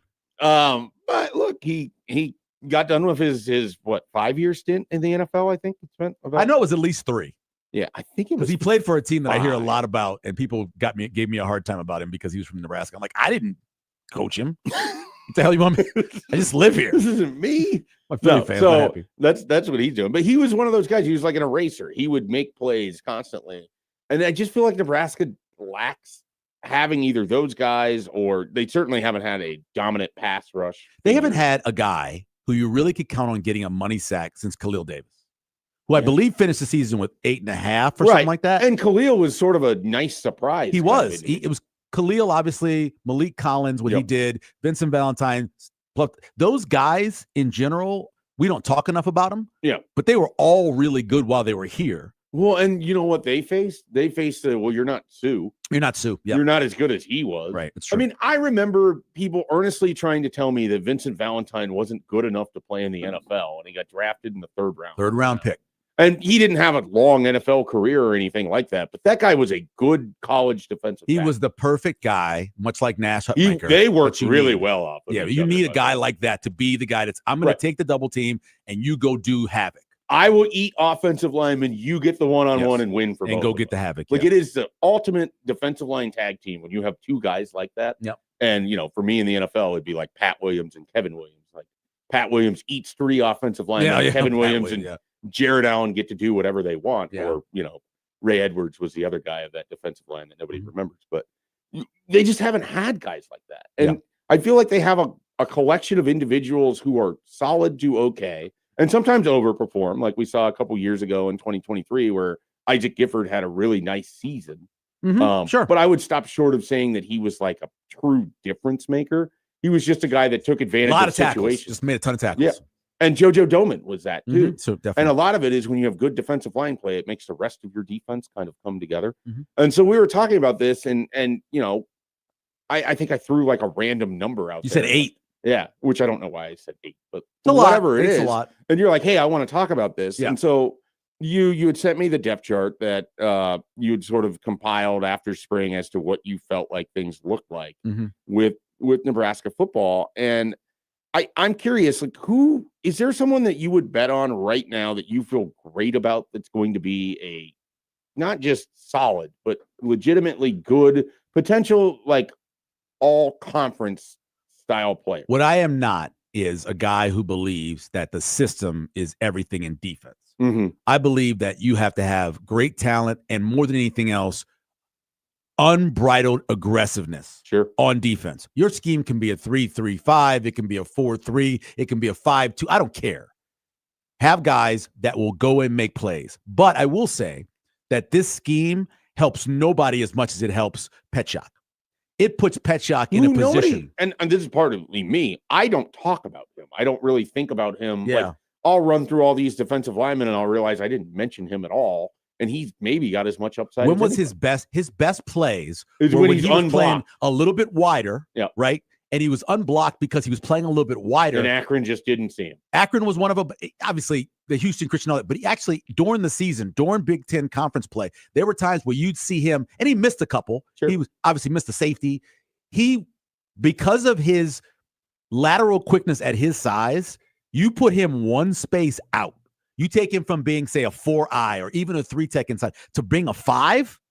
I think he's going to be outstanding. I think he's got a chance. Okay. Now, I don't know if in his second year in a conference like the Big Ten, he'll be all Big Ten, but he's going to make a bunch of plays. Yeah. So you don't have to necessarily be like a second team all Big Ten player to be a difference maker on defense. Just get 6 sacks. Yeah. You know how long it's been since they've been consistently getting guys with 6 sacks? Just doesn't happen. So last year, the leader, I believe, was 2.5. Yeah.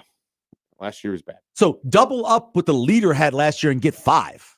Be good enough. So that's one. I think it helps Noweri as well to be out there. And I think it also helps him to have a veteran that he can work with in Anthony Jones. Okay. Because there are things that Anthony Jones can do. I don't think obviously Anthony Jones hasn't been great his time in college. But one thing he can do is he long arms very well. He will set an edge for you. He may not make the play when he gets to there, because I noticed it a lot at UCLA, but he will get there. Noweri's a better athlete than he is, and so maybe just watching Anthony Jones do the right thing will help him, because he struggled last year with the edge. And then if the guy's inside, and we talked about this all the time, if the guy's inside can make things just a little bit easier on the defensive ends, I think they're both going to have good years. Yeah. Those 3 guys. I think Petchak, Noweri learning from Anthony Jones, and Anthony Jones on first and second down doing very well against the run. Oh, well, my hope for Anthony Jones is that he can be a version of, we were talking with Steve Sipple yesterday for a different thing, but a version of MJ Sherman. MJ Sherman. Yes, sir. Yeah. I mean, like, nobody talks about MJ Sherman when you talk about the 2023 and 2024 Nebraska defensive line, but all that guy did was show up and do his job. Yeah. And he did his job really well. And they talk more about Chief Borders because he had a cool name. Yeah, there's something to be said for a guy who just does what's asked of him. Yeah. And you don't have to worry about, is he going to hold the edge? Is he going to stay home? Is he going to provide consistent effort on everybody? You never asked those questions. You never really worried about it. And he wasn't the upside of Jamari Butler, and he didn't have the flash size and plays of a Ty Robinson or a Nash Hutmaker. But MJ Sherman just showed up every day and gave you a really consistent output at that position. Nothing is defined more by the line that the Army talks about, an army of one. And when you think of that, you're like, oh, you're on your own. No, no, no. It's everybody that makes up the one. Mhm. And that's what defense is. If you try to make your plays and you're not the other 10 guys, right? Then you're gonna hurt the defense. So as a defensive one, having a guy like MJ Sherman that always did his job made it easier on everybody else. But just looking at so Petchak and Linhart are the two guys I have on the left side, and Newarian Jones on the right side. That defensive end position, how would you say 1 to 5? How would you rate the defensive end position based off of the talent? Obviously, these guys, none of them had breakout years yet. But what do you think? I'm like tempted to say a 3. So right in the middle. I think there's upside. We just haven't seen it really manifest itself yet. Like there's a world where a Nwaneri can just be a really, really good player, especially on third down.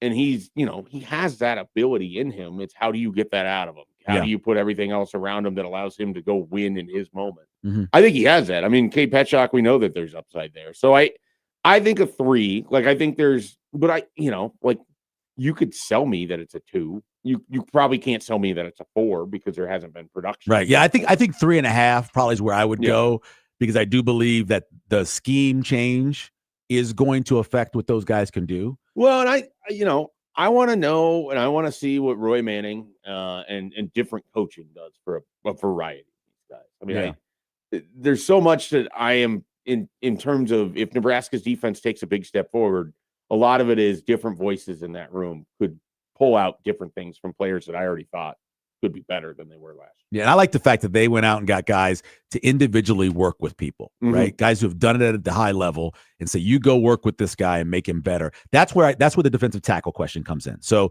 I got all of our stock that we have in Van Poppel together, right? Not selling. I know. So I really can't. And then on the other side, you have Whittington and you have Stoudemire.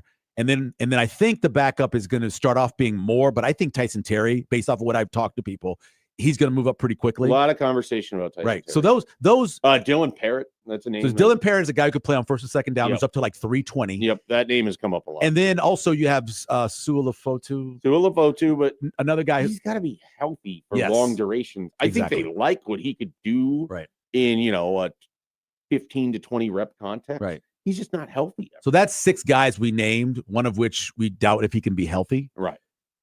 Defensive tackle, where you grade it? 2. That low, huh? I want it to be higher. Yeah. But I don't know what Jashir Whittington is going to be. I know you're really high on him. I am very high on him, yes. And Owen Stoudemire could be more of a nose tackle type defensive Again, tackle. first and second down. Yeah. And so I like those additions of those players. I don't know what the upside of all of this is. Riley Van Poppel has had absolute flashes early in his career, and then last year had a play or two that was good, and then otherwise you're like, what the hell? It just didn't. It did not. How are you the same guy? He wasn't the same guy at all. How are you the one as a freshman that somehow was always in there on a 4th and short, and then beating your man to blow the play up? Yeah, and I don't. I have no idea what happened. I just know this. He retweeted something that I tweeted about him. He knows, he's heard, he understands. Oh yeah, no, he knows, he's heard, he understands. This is sort of a weird, maybe I put too much stock in this. This is a guy whose dad was a professional athlete that failed relative to what the expectation to what it was. Yeah. So if anyone has someone that they can lean on from the mental side of, hey, how do I persevere through this? How do I keep going? How do I block out the noise? How do I continue to do my job? He's got a guy in his dad that a lot of people don't have that in their back. And Dave Tollefson spent a lot of time with him just telling him a simple phrase. You've got to go make plays. Yep. We're no more catching. We're going to go hunt. And he's got to have that mentality. I'm going to go hunt every play and make sure. And if I don't make the play, I have caused so much havoc that somebody else can make the play. I don't think they're the same type of player, but I think that they have had a similar start to their career. The hope for a Riley Van Poppel is that the light kind of comes on the way that it did for Ty Robinson. Exactly. Ty Robinson before 2023, no one thought of him the same way they thought of him at the end of 2020. Do you remember the game against this play against Northwestern? I'll never forget this play against Northwestern. Ty is in the hole. He is where he's supposed to be. But instead of staying there, he peeks up. He would tell you he was passive. He peaked. He would tell you he was passive. He peaked and boom, Northwestern, the running back went right by him and went like 50 yards down the field. Maybe it was Ethan Hall. I don't remember which one it was. 50 yards, maybe Jackson, one of those guys, went 50 yards right past it, and it was his fault because he didn't do what he was supposed to do. I think it might have been 2021. It's on the right side. So on TV, it was at Northwestern. It's on the far side. He peaks up, and as soon as he peaked up, it was done, and the running back was gone down the sideline. And it was one of those big plays where Northwestern had 3 big plays in that game. Yeah, well, I wasn't thinking it'd be 21 because 21 was the year that Nebraska crushed. That was the crushed one, so obviously wasn't that one yet. So 22 maybe in Ireland? Yeah, I think so. Maybe that's what it was. It went down. It's the far sideline. I definitely wasn't at the game. I'm watching it on TV because I rewound it going, who blew that? I'm like, oh, that was tied. But then the light came on. Yeah. And look at what he became and where he got drafted and with the player he became. I think a lot of that was just sort of the connection he formed with Terrence Knighton and the defense that they had, where it's like, okay, this is what your job is. Go do your job. Yeah. Everyone else will do their job. Exactly. Yours is to make a play. Just do your job to the point where you don't hurt everybody around you. What about Will linebacker? I have Chambliss and Merritt. And there's other guys that are mixed in there. And then middle linebacker, Foster and Shavers. What you think of being starter, I don't know. I just think Foster ends up winning that job. They like Foster a lot. They like Shavers. Shavers, again, didn't have the year that was maybe expected. I think Foster's athleticism, it's such a plus that they want. And it's pure size. He's built like a little truck, right? It's funny. You got one guy who is built like a Ford Ranger. Yeah, like a Ford. The Bronco, that new Bronco they have that kind of sits up high and it's just thick. All right. And then you got Chambliss who's built more like a 3-man on basketball, right? Yeah, he is. One guy they're both I think they almost weigh the same, but Chambliss they're built is really long. Yeah, exactly. One's real long. One's a 44 long, and the other one's like a 42 short, right? But they weigh the same amount. 42 short with the broad. Yes, with a chest out to here. Yeah. And then you got the young guys, and I know that they like the kid from Millard South. Newberry. They like Newberry a lot. Yeah. So would it grade for the linebacker position? Based on those I think there's a lot of upside here. So this is the highest so far. It'd be 3.5 for me. 3.5 for you? Okay, I can see that. Yeah. I like Chambliss a lot. Chambliss is my Ashton Genty.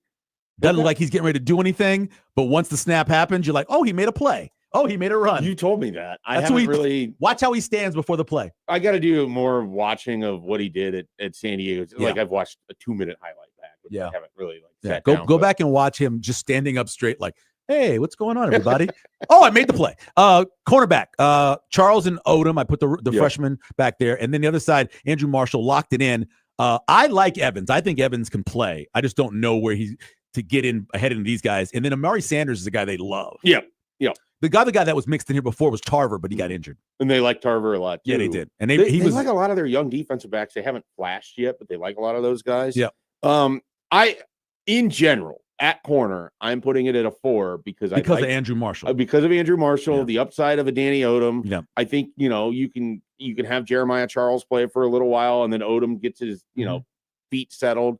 I don't know if we're throwing nickel into this. I have nickel separate. Yeah. By the way, Victor Evans, I think can, if he needs to, can step in and play and be a starter. Nickel, I have Donnie Jones, and then Jameer Khan is a guy that they've put at a couple different places. I've heard safety for Jameer. Yeah, so I'm saying they have him so I have him also at the boundary safety with Khan and Benning together, but also as a backup nickel.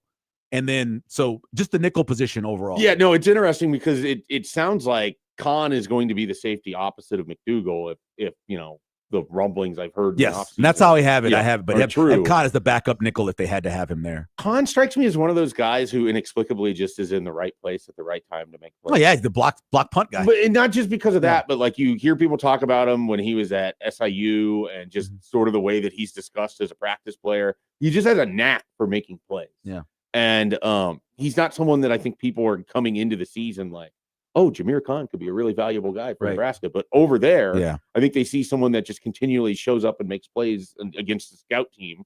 And they kind of want to see what that looks like. Khan and Guthrie are the guys could be played at the most positions. Yeah. That from what I've seen. Guthrie, I need to see him hit a run fit with purpose. Yeah, come downhill. Not tentative. Come downhill. And actually hit the hole that he's supposed to. He does those things. He has the physical ability to do a lot. Mm-hmm. The mentality, he was so passive. Yeah. And in the wrong spot. And it was so hard watching him in run fit. Who's the safety guy that made the play against Cincinnati that got hurt and was gone? Malcolm Hartzog. So Malcolm Hartzog was hated by everybody. Mm-hmm. They win the Michigan game with Malcolm Hartzog because he's in the he right would have made, spot. and then Guthrie was took a step back on the quarterback draw, takes a step back because he's young. Instead of coming forward, anticipating what it was going to be and making that play. Nickel, what do you think for a grade for Nickel? 3. I like Donovan Jones. I worry about him as a two-way go guy. Sure. That's why I thought the boundary was good for him. That's why they moved him to the boundary, but now he's not at the boundary anymore. I don't know that he's got the sort of hip fluidity, I guess, or whatever. It's instincts. It really is. I think it's instincts.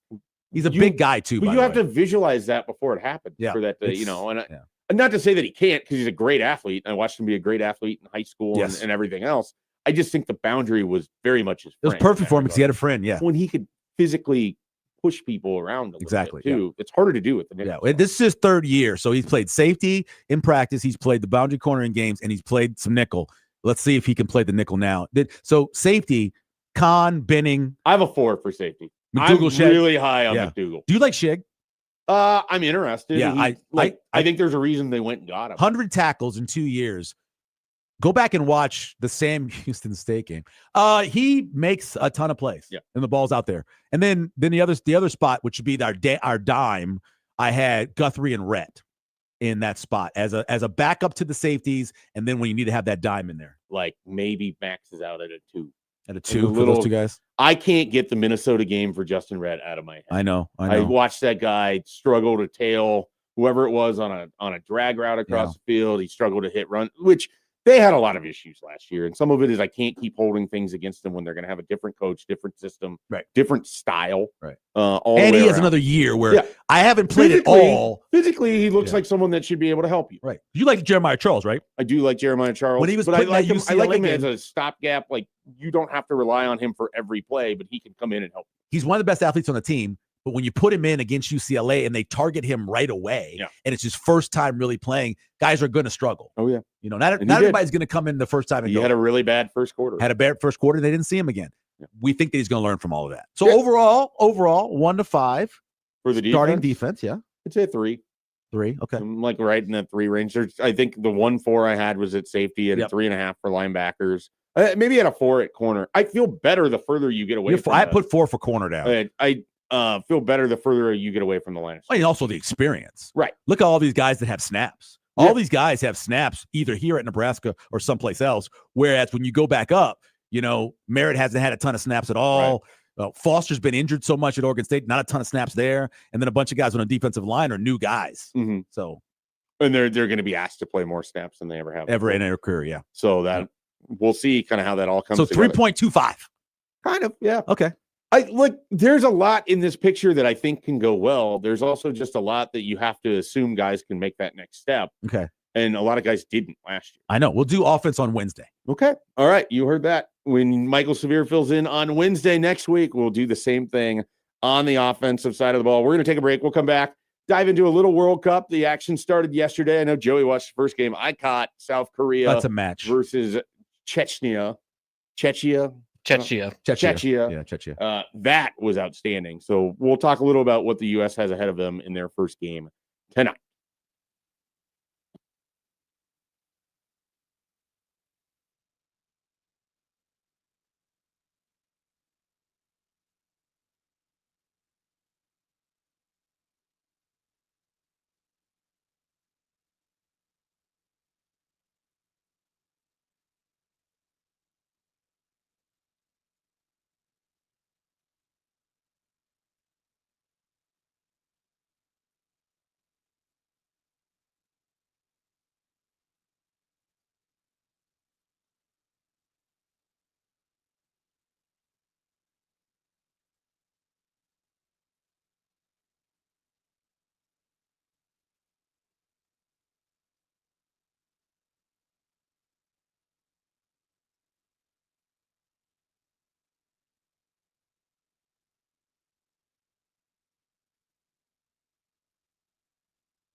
Welcome back to Happer and Schaefer. And look, 1620 The Zone is always a place where you can come away as a winner. And so this week's Zone deal is Stories Coffee Company.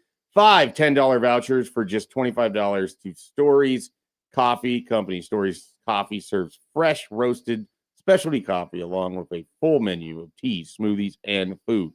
Break away from your boring coffee routine. Stop by Stories Coffee Company.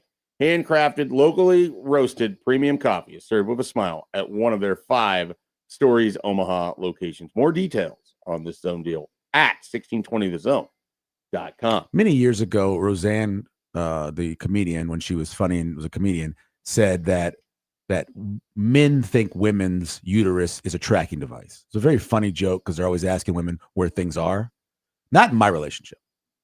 You're always being asked where things are? Yes. Constantly. You're the orderly, know where things I know where stuff is. I've seen it. I remember where it is. I get asked for stuff. Then I panic and I'm searching all over the place. And she says, oh, no, I found it.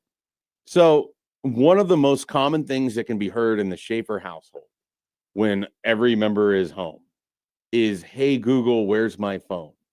My wife will put her phone down somewhere in the house and then forget. And it could be like 40 seconds. She needs this. Yeah, she needs one of these watches. You see the button, beep, beep, beep, beep, beep, wherever it is in the house. Yeah, like she has one of those watches and never wears. Doesn't do the find my phone. Yeah, well, she doesn't. She has an Android, and so she just. But she. Yeah, I have an Android. I have Find My Phone on my Garmin watch. Yeah, well, she could do that with her, Samsung watch or whatever she has. Yeah. She doesn't. She never wears the Samsung watch. Whatever. But I am just like amazed because like I know where she set her phone down. Exactly. But she has to ask this device to make a noise, or otherwise she can't find it sitting literally on the arm of the couch. Are you not or concerned on the counter about the listening device in your house? Does it bother you at all? I've stopped being concerned. I assume everything of mine all my data has been harvested. Okay. All of my, privacy has been taken away. Right. They're listening to everything that I do. When I have a thought about a fast food restaurant, I'm not surprised to know that there's a notification that comes up on my phone telling me that I have the opportunity to get the best French fries in America for a cheap price. The NSA did a study on this, by the way, and they say that the phone actually does not listen to you. What it is the fact that you have searched for so many things that you do over and over again. Sure. That's why it's making the offer. Now, I don't believe them because it's the NSA, but they claim that they did all these studies and it's not listening to you in any way. It's not retaining your voice and you're identifying what you're saying, but you do constantly look up the same stuff. You put the address in that you got to get to someplace, and so it charts all of that in there. That's what they claim. Yeah, that makes sense. But having that one device that's constantly listening when you say blah, blah, blah, we don't have one of those. It always kind of. I don't know if Samsung does this, but Apple's predictive measures of when you get in your car and it's guessing as to where you're going to drive and it's telling you as to where you're going. I've never heard. Is one of these things that like kills me because I would pick up my son from daycare at the same time. Yeah. And when I lived in Lincoln, it was like basically the same time every day. I would get into my car and it's like, you are a 4-minute drive from. Oh, really? Would, tell me. And then on Thursdays, I would go in to do, and because I work from home, like I didn't drive that often. Right. Yeah. But I would go do radio with the ticket and with Jake Sorensen and Steve Sipple and Bill Bush. And every Thursday morning at like 6:45 or whenever I was getting into my car, same thing. It would just pop up. Like, you are 22 minutes. I did not. I had no. And so I didn't know. Yeah, when you, that is a thing. That's crazy. I don't have Apple. I've never had Apple. That blows my mind. But it's like, oh, this is kind of cool, and it's also, oh, this is really sad. My sad, pathetic life is so obvious that my phone's like, you're not going to go do anything else. They know you're where not you're going to at. go have fun. You're going to a radio station. I'm going to destroy this quote, but Asimov, what's his name? With the Asimov guy, the scientist, he had a line something about technology saying it's a thing that will destroy and make your life better. I'm not sure how you say that, but Victor Asimov, I think his name is. But I don't know. He talked about that, how technology is a thing that will just make your life, destroy your life while making it better or something. It does both of that for you. Well, yeah. You know what potentially could destroy your summer is if you get caught into watching the World Cup. That's not going to happen. You let me know that you know nothing about the World Cup. You actually actively mute the words World Cup, FIFA, all of these things. I have friendly muted. I have USA team muted. I have if there's any. I have several names of players that Incredible. I realized jumped through there and got in there that I muted as well. Who are you? Like, no one is tweeting about the World Cup of what I follow. Well, they definitely not on mine. Yeah, and so not on mine, they're not. But I these are all ones that I saw pop up that I then went straight to the mute and muted. Well, the World Cup, which is happening in North America, kicked off yesterday with Mexico beating South Africa 2-0 in Mexico City. 3 red cards in that game, by the way. Look at that, Joey on the red card. Two on South Africa and 1 on Mexico. The 2 at the top. Yeah. I know you don't like that story. I don't like that story. And then in the night game, which was really good and prevented me from going to bed at a reasonable time, I watched South Korea come back in a 2-1 win over Czechia. There you go. With a just outstanding pair of goals from South Korea from players whose names I'm not even going to attempt to pronounce. So South Korea wins, Mexico wins. That's both in Group A. Group B with Canada gets started today as they take on Bosnia and Herzegovina at 2 p.m. And then the United States takes on Paraguay at 5 p.m. No, 8 o'clock. No, 8 o'clock. 8 What o'clock. in the world? What are you looking at? Are you on 6 p.m. Pacific time? local, 9 p.m. Eastern. What do you mean 6 p.m. local? It's at Why SoFi. would you list it that way? I don't know. Local time for if you were there. Everyone Yeah, understands you list everything as an Eastern time and Makes it force easy. the rest of us that live in different time zones to Right. then make the listing it at 6 p.m. local time. Just in case you're there. That is ridiculous. All right. So that's at 8 o'clock tonight, which I will be watching. Michael will not be. I should yeah. probably have the 2 TVs out so I could watch. Joey, the are you going to be able to CWS. make it to the end of this game if it starts at 8 o'clock? That is a good question. I'm gonna probably take a nap when I get home because I'll be out of here around 1 o'clock. Okay. I love my country. I love America. You served your I country. served my country. I love it. I salute the flag. I do all those things. I actively cheer against anything involving soccer and the Americans because I hope it goes the other direction and doesn't become bigger. I'm the opposite guy. So I hope they lose right away as quick as possible. Oh. So it's nowhere in my face. Amazing. Yeah, So just the next time the United States will play will be on the 19th of June. Next Friday. Next Friday they play against Australia in Seattle, which again listed as noon local, which will be 2 o'clock Central and 3 o'clock Eastern. And then they'll Such an early play. game. They what will website play are you on? On the Fox? ESPN. It's just Oh, on okay. ESPN. That's like some Fox would do. I'm on ESPN and it's showing our local time over here. 'Cause it's Well, Fox's I mean- event, right? Yeah, it's I'm looking Fox's at the event. 2026 FIFA World Cup I can match see they do schedule, some weird stuff fixtures, sometimes. results, and features. Nice. They play on the 25th. Will be their third game in their group, and that will Of be June? 25th of June. Yep. Yeah. Michael will make 57 that day. That'll be Turkey. So happy birthday to you. I will Turkey not be could watching. beat. I will Happy not- birthday! You'll get to watch. You might watch that out of celebration. I may sit down and watch that with Burke. That's the chances of that happening. He'll get a tattoo to commemorate it. Yes, he will. Yes. All right. When we come back, we will have headlines from Joey as we find out what is happening around the world and what zany headlines we have to choose from on Happer and Schaefer. Is that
Welcome back in here, Happer and Schaefer, the end of the 7 o'clock hour. Michael Severe sitting in for Connor Happer will be on the call today at the College World Series, which starts. You can hear him and John Bishop and Josh Peterson. That's shocking. Sideline reporting from the Ferris wheel. Notable baseball lover, Josh Peterson. Josh went for years avoiding the event, like basically being on vacation during the event. Yeah, Josh. To now working it. Okay, awesome. I remember hearing about the Josh Cations. Yeah, he would get so mad about that. Well, it was just he didn't work. Well, he worked like nothing. Did nothing. Didn't even pay attention.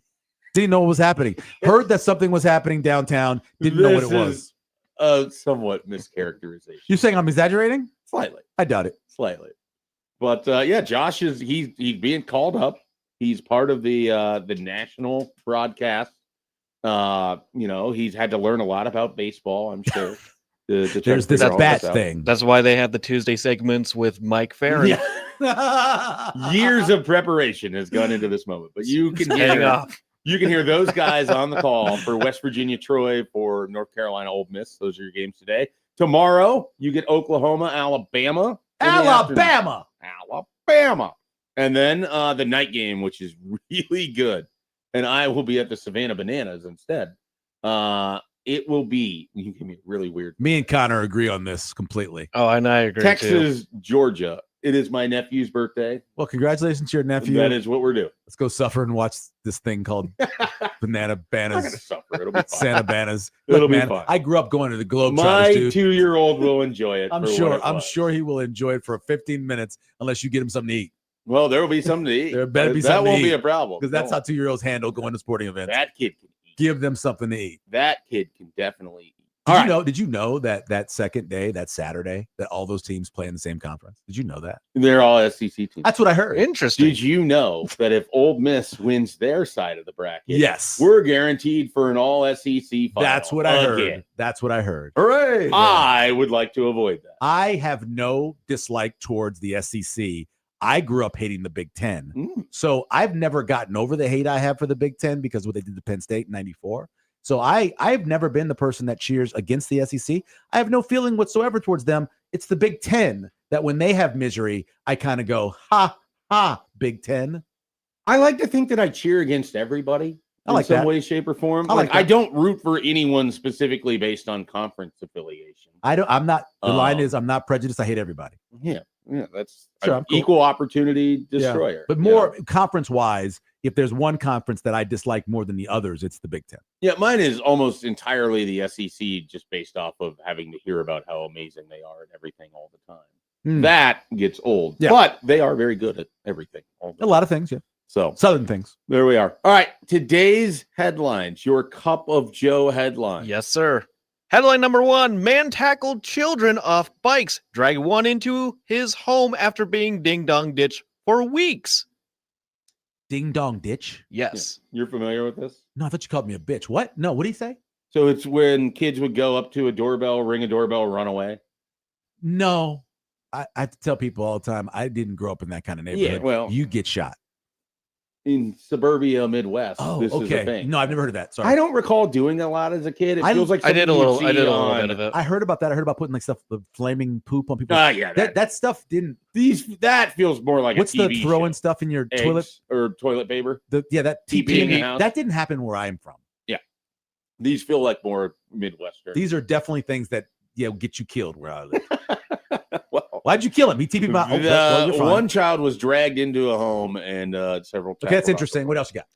Gaming PC saves owner from bullet fired by neighbor's dog. A gaming PC. Got to be that one, right? Yeah, it's got to be that one. Normally, I think the first one would win for just what the hell happened here. But the second one involves gaming PC, a dog, dogs, and a bullet. A bullet.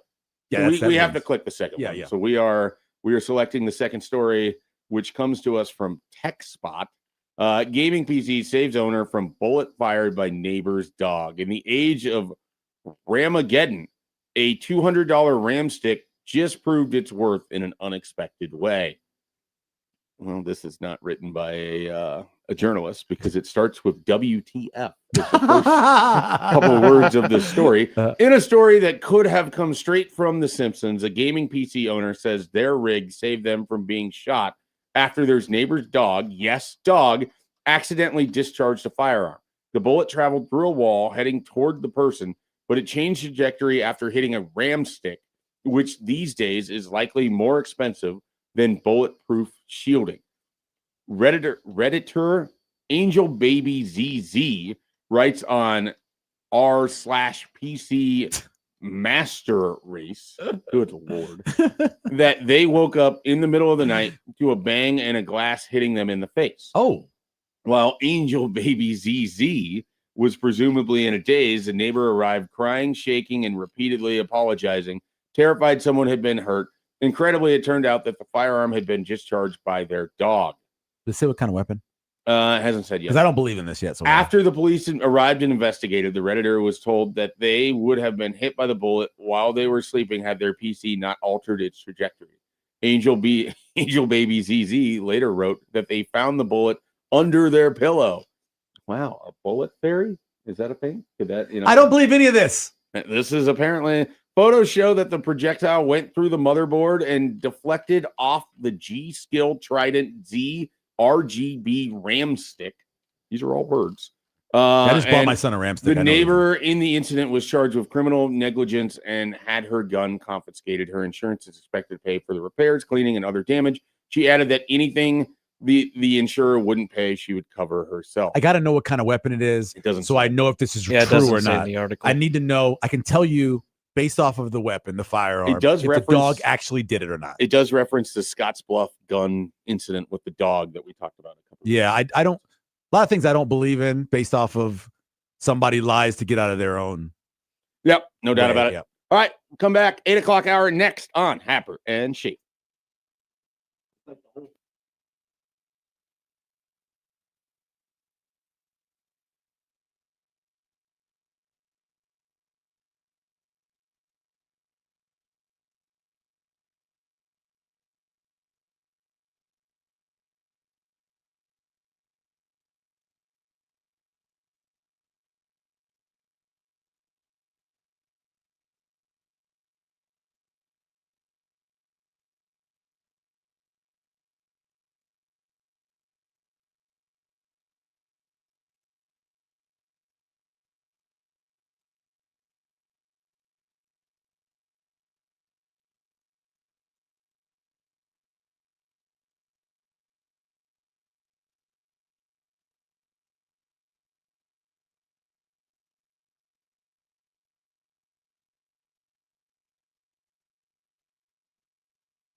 Good luck with that, dude.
Welcome back to Happer and Schaefer here. It is CWS Radio today, next week, into and through the CWS Finals, which will start Saturday. The 3-game set. We'll see who reaches it. We'll discuss that a little bit later in the show. I am, of course, Mike Schaefer, and when I am running things, that means Connor Happer is not here. It usually means someone named Mike or Michael with the last initial S is sitting in, and today that is Michael Severe. Now, that streak will end next week when Brian Gallagher joins us from Central Nebraska. The Brian Gallagher? Well, I think it's a Brian Gallagher, but maybe not the one I'm thinking about. Isn't it Peter Gallagher? Isn't that the Gallagher? Brian Gallagher owes me money. Is that a Stripes? Sorry. Okay. Yeah. Well, I've seen the movie. Yeah, it's not Gallagher. It's Gallagher. Gallagher. He owes me money. Isn't Gallagher also the comedian that smashes things with the fruit?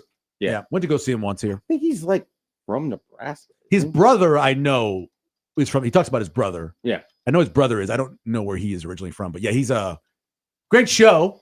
Very racist dude. But yeah. Okay. Yeah. All right. If you ever look up Gallagher and some of the stuff that he's done and said, not great. Not great. Nuh-uh. Apparently, smashing fruit doesn't alleviate enough of the anger. He did a bunch of stuff, and that would be the end. See, he was a comedian with a whole bunch of skit stuff. Yeah. And then at the end, the watermelon coconut. All anyone ever says about him is the watermelon. Yes, very true. That's like no one's ever been like, oh, that guy told a really good joke. It No. was like at the end of his show, or he would just smash. So I guess when I first understood of his existence, my assumption was the entire show was him just smashing fruit. And I was like, why would anyone go to No, he did like a full hour, and then the end, and people were just smash, and they do it. Nobody ever talks about before the The end. other stuff, yeah. Apparently. So, all right. We are going to talk about some college football. We're going to talk about some Brendan Sorbet here. Did you watch any of the 20-minute? You made it through 5 minutes. 5 minutes. The same sort of stuff that they've been saying. It's my favorite line. It's like, what is that they say? I'm not reading any of this. Good luck. I hope things go well. Whatever that thing. That basically. Too long, didn't read. I'm sorry, or congratulations. Congratulations. Yeah, it's 5 minutes. I gave it 5 minutes. That's a long time. I know, but I was in the car. I saw it. I hit the click. I clicked it. And when I got out of the car after 5 minutes, click. for 5 minutes, They owned your click. They got my click. Yeah. And what did you learn in those 5 minutes from this video that featured all of the Texas Tech power players discussing how what we talked about on the podcast that was coming out this morning? The bottom line, they're basically protecting their own. They have to, because this is a student athlete who's had his issues, who obviously went to rehab, who all these things happened to him. Their responsibility is to him, and that's how they're treating this. I can accept all of that at face value. Their responsibility isn't to play him. No, I agree completely. They could easily say all of this stuff and be like, hey, we aren't going to play him because we think the best thing for Brendan Sorsby is to find some stability as he battles through these teams. Right. And then he can quietly go, all right, I'm going to the supplemental draft. And here's a question, because you care about this more than most people I would talk to on this topic. Do you think NFL teams will have an issue of everything that's gone down? No. Because I thought it was really interesting. Did you see what Todd Monken said like a week or so ago when this was brought up? No, the coach? No. Yeah, he was like kind of off put by that. He's like, we'd have to have some real discussions about someone like that. Anybody that goes to rehab, you're going to have to anything. Right? Andrew Berry, who's the GM of the Browns, and you were just telling me you've been impressed by their draft's been good. Let's go. They've put together. It was like, yeah, well, we'd consider him like we'd consider anybody else. You have to go through the process. Exactly. And so it was really interesting how different both of those statements were from the same. One's a coach, in the same organization. One's a coach, and one's going to be dealing with like, okay, are guys in the locker room going to have questions about this guy his entire career? Yeah. No, because I think I wonder if people would. I just don't think it's. We're going to get this with Damon Williams. I don't believe this generation worries about that stuff. Okay. They worry about themselves primarily. Should I be worried that they don't worry about this stuff?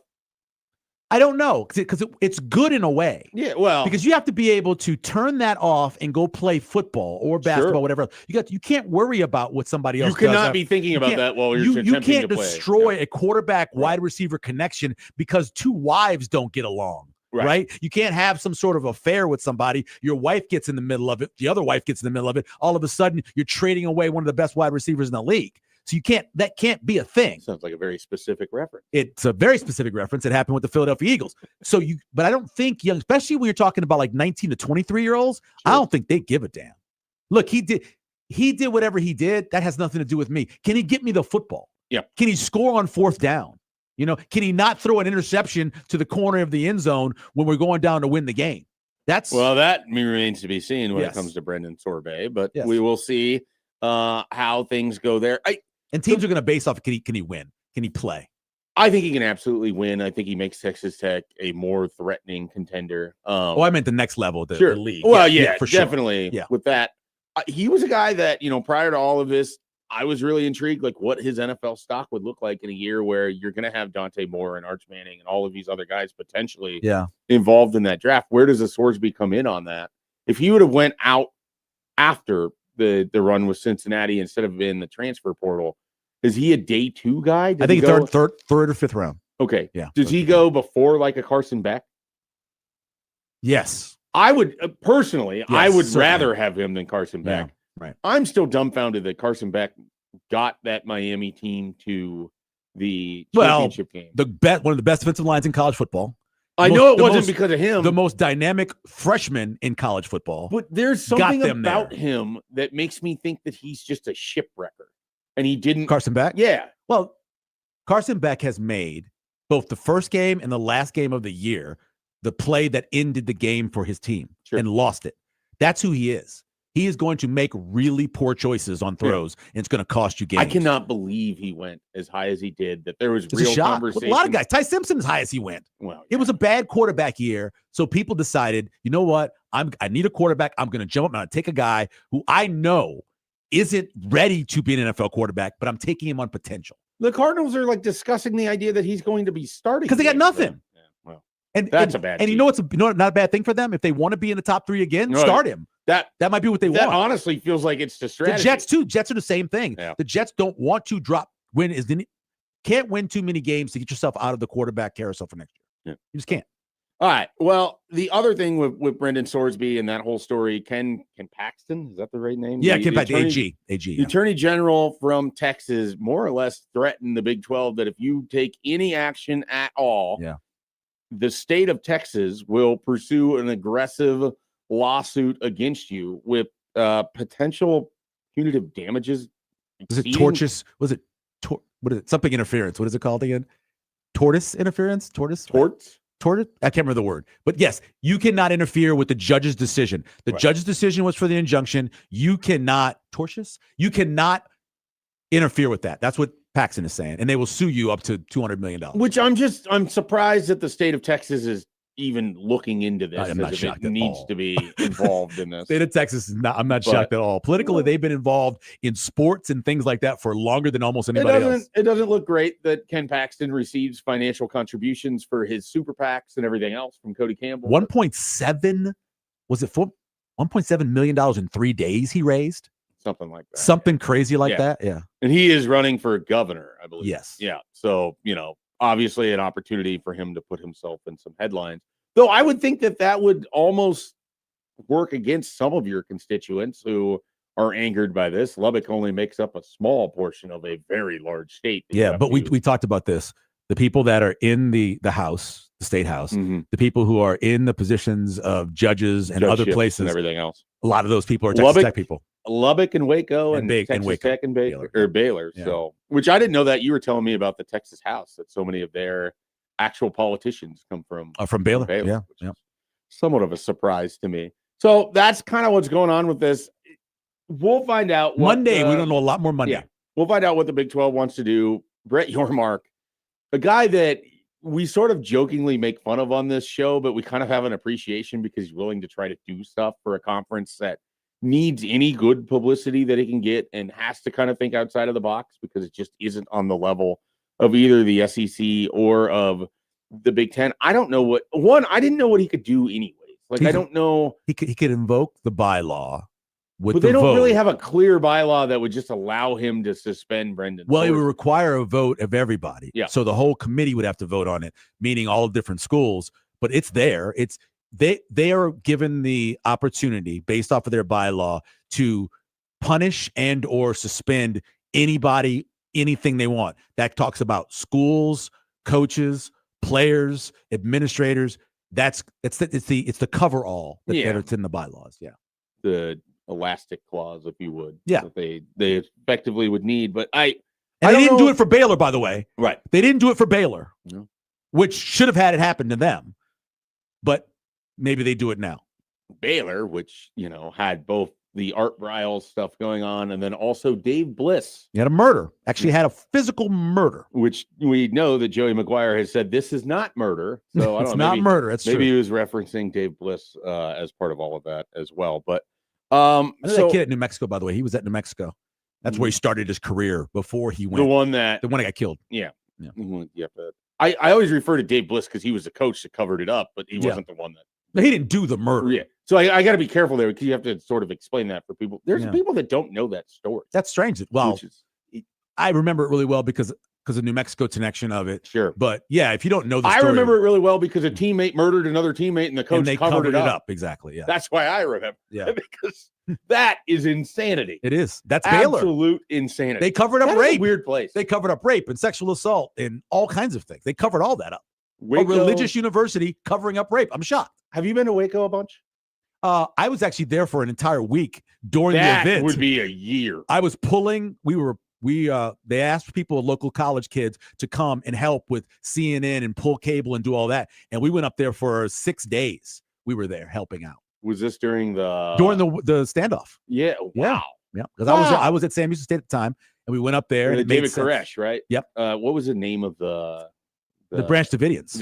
I couldn't think of that. Yeah, the Branch Davidians. We were up there, and it was really cool. We learned a lot. Got to watch people do live shots, learn how live trucks worked and sat trucks worked and that kind of stuff. It was cool, but we left before the incident happened. My entire experience in Waco is I think it's a bizarre place. It is. The outside of it is there. It's like any sort of place. Like there's parts of it that are really nice. There's parts of it that are really skeezy and troubling and whatever else. Yeah. Just of my experiences in Texas. Have you been there recently since they built the? I haven't been there in 10 years. Okay, so they built that huge facility for those people, the people, renovator people.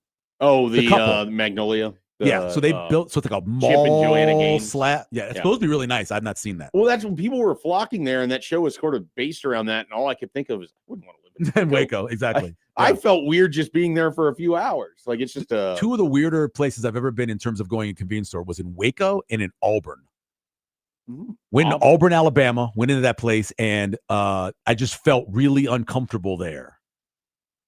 Mainly because I had on a color that was similar to Alabama's, and the guy thought I was an Alabama fan. And I was literally driving through to go to Fort Rucker, Alabama. I wasn't even going. I felt so uncomfortable there. And then the same way when I was in Waco, I just felt really uncomfortable. You were wearing crimson? I had a color on that was similar to crimson, yeah. Okay. I don't even know why. I probably had on just like a... Do you remember FUBU? Yeah, I wore a lot of FUBU back in the day. No. And yes, and one of the FUBU tops I had was a button-down FUBU kind of crimson-colored top. You saying FUBU reminds me of one of our great text exchange. One of the things that you and I bonded over probably in the last decade or so, the show Atlanta. Oh, yeah. Love that show. And that episode where he has the fake FUBU and like he's able to convince them that it's the other kid who actually has a fake, even though his is the real one. Yeah. You just sent me a text and you're like, man, middle school kids. Yeah, exactly. What a disaster. It's just and your son, I think, would have been around. He that was dealing age with middle school stuff at the time. It might have been Miles. It was Miles. Yeah, it was definitely Miles. Yeah. I miss Atlanta. Oh, such great. The greatest example of real, true African-American culture is the barbershop episode. Oh, God. The barbershop episode, if anybody watches that. I have no frame of reference to that, but that is incredible. Unbelievable. I showed it to my mom, and she's like, oh, my God, they nailed this. And I go, I know everything about it. Getting the chicken, him not being on time, going someplace with the barber. I mean, it was such an example of what that culture is. I went to a new barbershop yesterday and had a relatively normal experience. You got your haircut yesterday? Yeah. So did I, and so did Sipple. All three of us who did that podcast last night all got a haircut. It doesn't seem like it because I didn't tell him to trim the beard enough. Like, but it's clean though. He cleaned it up. He lined you up. It looked good. Did you go to the place that you said you were going? That Happer had a bad experience, but mine was fine. Okay, I will go back. Where has Happer not had a bad experience? Happer's had a lot of bad experiences with places. I don't want to out any of this, but there's a place that he goes now where I think it's not great, but he's learned to just. Does he have hair? He doesn't have hair. He doesn't have hair, but it's for beard people. You get mad when, like, I've had this. Oh, I've got a place for you to go if you want to use your beard. That's incredible. Yeah, I would be. My boy goes there, and it's incredible. This guy is amazing. Yeah, then I would be interested. You're cool going to Black Barber? Yeah, that's where I was at yesterday. He will not leave. That's where I was at in Lincoln. Okay, like, I don't have any. He will not take you off. I have no prejudice when it comes. There'll to be no Zaxby's involved, though. Yeah, I don't care. Okay, I would actually be interested. That's from the Atlanta episode of the Zaxby's. So good. Yeah, that's a great episode. All right, we should probably get back on. All right, yeah. On the topic here, but you mentioned Damon Williams, and one of the things Happer had mentioned, he wanted to kind of get to this yesterday. We never got the chance, and so some of these thoughts that you might have read in here were his. But he's curious. I'm curious too. And you mentioned that you don't think kids at this age will care as much with the Damon Williams thing. No, Jack Mitchell's been talking this up a lot, and not that I ever disagree with Jack Mitchell on everything, but talking about the fact that it's going to affect the team is ridiculous nowadays. It just, they don't care. They all are dealing with the NIL and money and doing all that stuff, and they don't care about each other's stuff. You know, even asking students about this, and I had a chance to sit down for a while with a quarterback at Nebraska for about an hour and talk about this, and we think about it completely different than they think about it. Yeah, well, so the reason that I come to the conclusion that you do there is I had this conversation with Sam Hoiberg after the end of their season, and I was asking him, you know, what is it sort of like every year at the end of a season, and you go into that portal cycle, and it's like this guy that you just spent, you know, a year with, playing with, getting to know, and you have no idea if he's going to stick around, if he's going to go, what decisions he's sort of making. And he's like, you just kind of embrace the fact that everything is a one-year thing, and you don't try to make anything beyond that. And you might have guys that you're going to be friends with that you're going to be friends with even after they leave. Sure. And there might be people that stay for 4 years that you never talk to. Right. And you sort of just like, you kind of just embrace what it is. Right. And you make the most of you and your experience there, and you don't let those other things affect how you are. I can't remember his name, and I should, because it took me a while to learn how to say it correctly, but a kid from Michigan he's a center, won the Remington Award, an Outland Award a couple of years ago, and he had transferred to Michigan, right? And we talked to him about where he left, because he had been the other place for like 3 years, and he ended up going to Michigan. And I said, well, what are you now? Are you a Michigan guy for the rest of your life, or are you the place where you were longer? Olatimi? Yes, Olatimi. Olatimi. Yeah, so that's a lot easier to say, the first name. The first name, yeah. Oh. So Ola is how I think his first name goes. But talk to him about that. And he goes, it's both.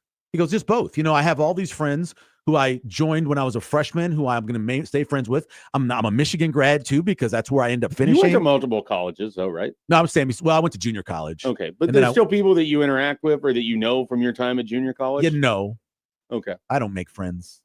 That's not true. You're friends with everybody. I know a lot of people. No one is on more committees or does more things or is involved with more people. I am, but I just really don't. I just don't have long friends. Anyway, I have 5 people that I've known for a long time. But so in that situation, though, he was very serious about it, because he said, listen, it's a good question, and I understand what you're asking me. He said, but I just deal with it. Those were my friends there. These are my teammates here, and I just move on. Damon Williams wasn't leaving his teammates because he disliked them, or he disliked the school. He was leaving for a check. Yeah. And they handled that a lot better than us grown people who for a long time went, well, they should be getting paid, but I don't know if it's going the right way. They don't think of it that way. Yeah. And so I don't think it's going to be an issue if he's struggling in the game. They're like, you tried to leave us. That's not going to happen. They have a lot of talent. They're replacing their best wide receiver. They're replacing their best running back. They're replacing 3 guys from their defense that are very good. They played poorly on the road. Those are all things they got to overcome more than Damon Williams flirting with leaving school. Yeah, well, and you had kind of the spring to sort of move on from that. And I think it took about a day to move on. You just think a day? Well, here's another thing. I have teenagers, and I realize with my teenagers, they just don't really care about that much stuff. Yeah. I think we were, I'm going to speak for myself, another generation past yours. We were worried about a lot of stuff, right? A lot of stuff. and we didn't have an outlet besides going outside and playing ball and everything. These kids can interact with each other from their house in a different way than we could. Sure. And so I think it's a different feel in terms of getting over things. And chances are you interacted with a lot more people than your kids do, though. Well, in person. Yeah. But they interact with a lot more people not in person than I do. My son, till 3:00 in the morning, is playing these games around the world. Yeah, that's true. And it's a lot of people he's doing. He goes to this event in Chicago. There's 3,000 people there. They're playing these video games and stuff, and being one in Kansas City. Mm-hmm. I just don't think that they just don't worry about stuff like I think we did. But and that's just based on my kids and their friends that I get to interact with. I don't believe that the student athletes that are on Washington's team are concerned with what happened past. Once it was done, once he was back, for sure, they moved on. That's what I think happened. Yeah. Well, I mean, it's possible. Maybe I'm wrong, and maybe Jack Mitchell's right, which has never been said before. But maybe. And we'll see how Jack responds. Jack will never respond to me. I mess with Jack constantly. He never responds, but he knows I care because when something is important, I DM.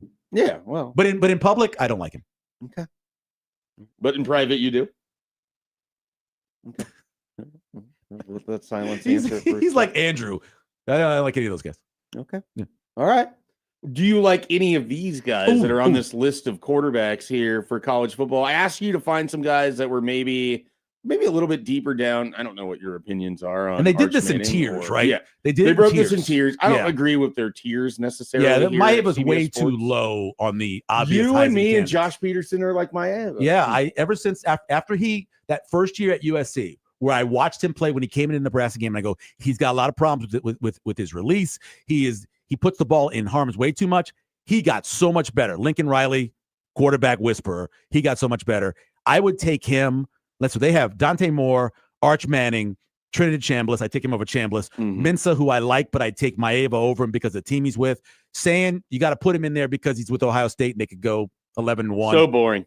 CJ Carr, I'm completely off him being a Heisman Trophy. Completely off. You got to remember. He's like the favorite. Go back and watch what the plays Malachi Fields made, the plays that Jeremiah Love made. Go back and look at what that team actually did in terms of offensive explosiveness. It wasn't CJ Carr. Now, let's see. Without all that talent, let's see what he does in terms of actually making throws within the radius of not a 6'7", 6'6", 81-inch reach guy. They're a pretty trendy national title because of the schedule. Yeah, the schedule allows for them to be in the college football playoff. Really win one big game. So that they're going to be in the college football playoff. Do you think that they can win with CJ Carr as their quarterback? If you have questions, no, I don't. I do not. I think the best chance they had was last year when you had the best. I think they would have went to the title game, depending on the route that they would have taken. Yeah, I think they had a chance. Yeah, Heck they were very good. Yeah, and Jeremiah Love could score from any spot on the field. There's not a lot of guys in college football that could do that. And then his backup could score from any place on the field and return a kick and beat you. Yeah. And they were just loaded, but I don't think they have that team this year. I think Maeva's too low at 7. I'm waiting to see on Josh Hoover. He turns the ball over a lot. I think there's a little bit too much of, he did this with Mendoza. He did this with Rourke. It's just going to go great for Josh Hoover when it comes to Indiana. But it's also like, all right, is this what we saw with Lincoln Riley and all of those quarterbacks that they cycled in there, So, and the question is too, we know what Indiana's replaced in the skill position. Don't forget what they replaced on the offensive line. Yep. So that's a big part of it too. I think the guy, and I've told you this before, I love Dampier. I think Dampier is one of the most exciting players in all of college football. I bet on him last year at 50-1 to win the Heisman. I'll probably put another bet on him again. He got hurt. He basically was hurt for 2 games last year. Outside of those 2 games, I think he had a chance. If he can stay healthy, I think this is a guy. This is a 4,000-yard combined rushing, passing who could put up 40 touchdowns. Very interesting offense. Definitely the opposite of Nebraska football when you compare offensive creativity. I hate this list they put him with because they put him with Iamai Lava. They put him with Drake Lindsay, who I just can't stand. All these guys you don't like. Avery Johnson, I can't stand. Bo Perbula, I think he was going to make a good tight end at some point. Ryan Brown, I just don't. The list they put him with, he's better than all those guys. I think that's fair. All right, we are going to take a break. When we come back, Bo Ruud joins us on the show here on Happer and Schaefer.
Welcome back into Happer and Schaefer here. It's CWS Radio. So I am running things as Mike Schaefer. Michael Severe joins in, and he was kind enough to reach out to former Husker linebacker Bo Ruud to see if he would join us today. And he is on the stream. If you were watching along, there's Bo Ruud. Bo, thanks for joining here today. Thanks for having me. Can you guys hear me okay? Oh, you sound great. We got you. You're great. You're loud and clear. Dude, what are you weighing? Like about $180? What are you weighing now? I'm like 200 on the mark. So I'm trying to get 1 pound under, and I'll be an under 200-pound guy. And you played at what when you got to New England? Oh, like 235. Isn't that crazy? Yeah. That's nuts. It really, I mean, you pull up this picture and then you look at that skinny look at all there. the muscle on that face he had there. Yeah. Well, you eat pizza when you have to eat pizza every night, and you put the big weight on your back. You find a way to get there, but it's not where you want to be.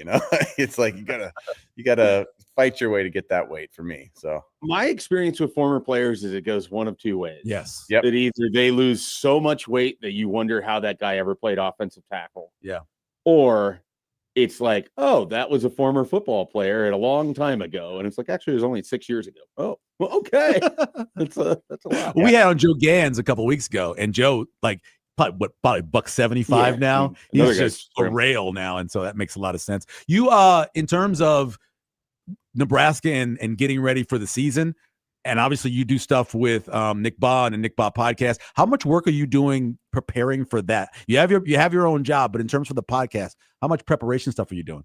Oh, I mean, I just I would say I'm like a pretty loyal Husker fan in the sense I read the paper every day. I follow it. I follow a little bit. I'm not really on social media, so I miss a lot of the banter between people. But I try to follow it pretty close, but it's not like a full-time job for me or something so I'm definitely it's been a little cold the last couple of months, so I need to get kind of back in the rhythm of really deep dive and talk with people, because I don't know about you guys, but it's been pretty quiet with the circles I run in, just Husker talk in general.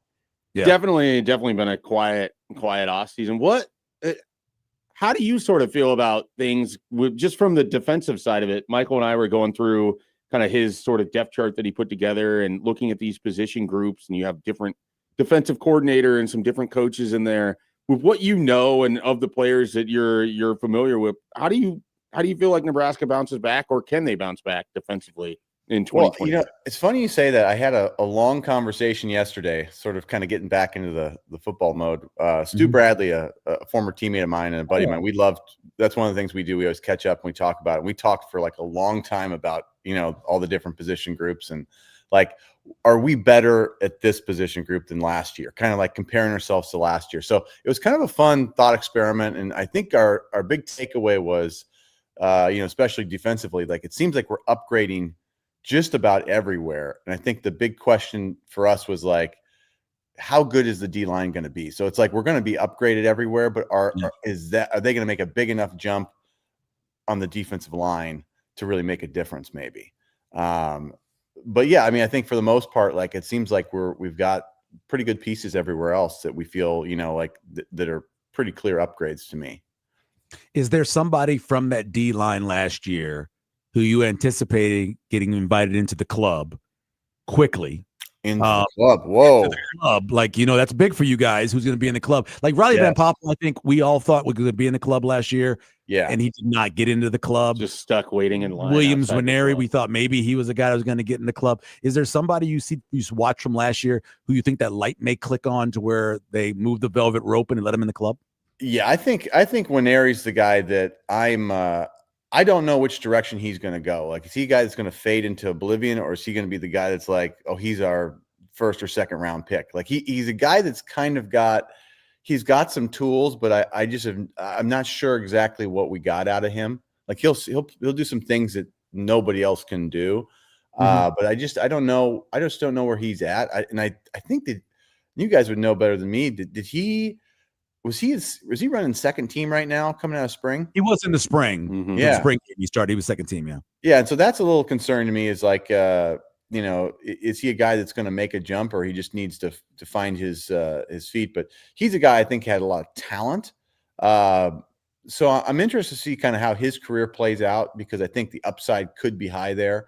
But it's also like, you know, until you see somebody that's consistent, you just don't know what you're going to get. So I think the D line is kind of where I'm more gray. So who I'm expecting to be in the club, like I hope it's the D line, but I don't think I got anybody in my early target list right now. Bo Rue joining us from our all Big 12 linebacker. I want to ask you quick, because I was mentioning this to Schaefer earlier. Scheme is great, but when you start talking about defense, to me, it's more like aggressiveness, will, you know, overcoming it because of who you are.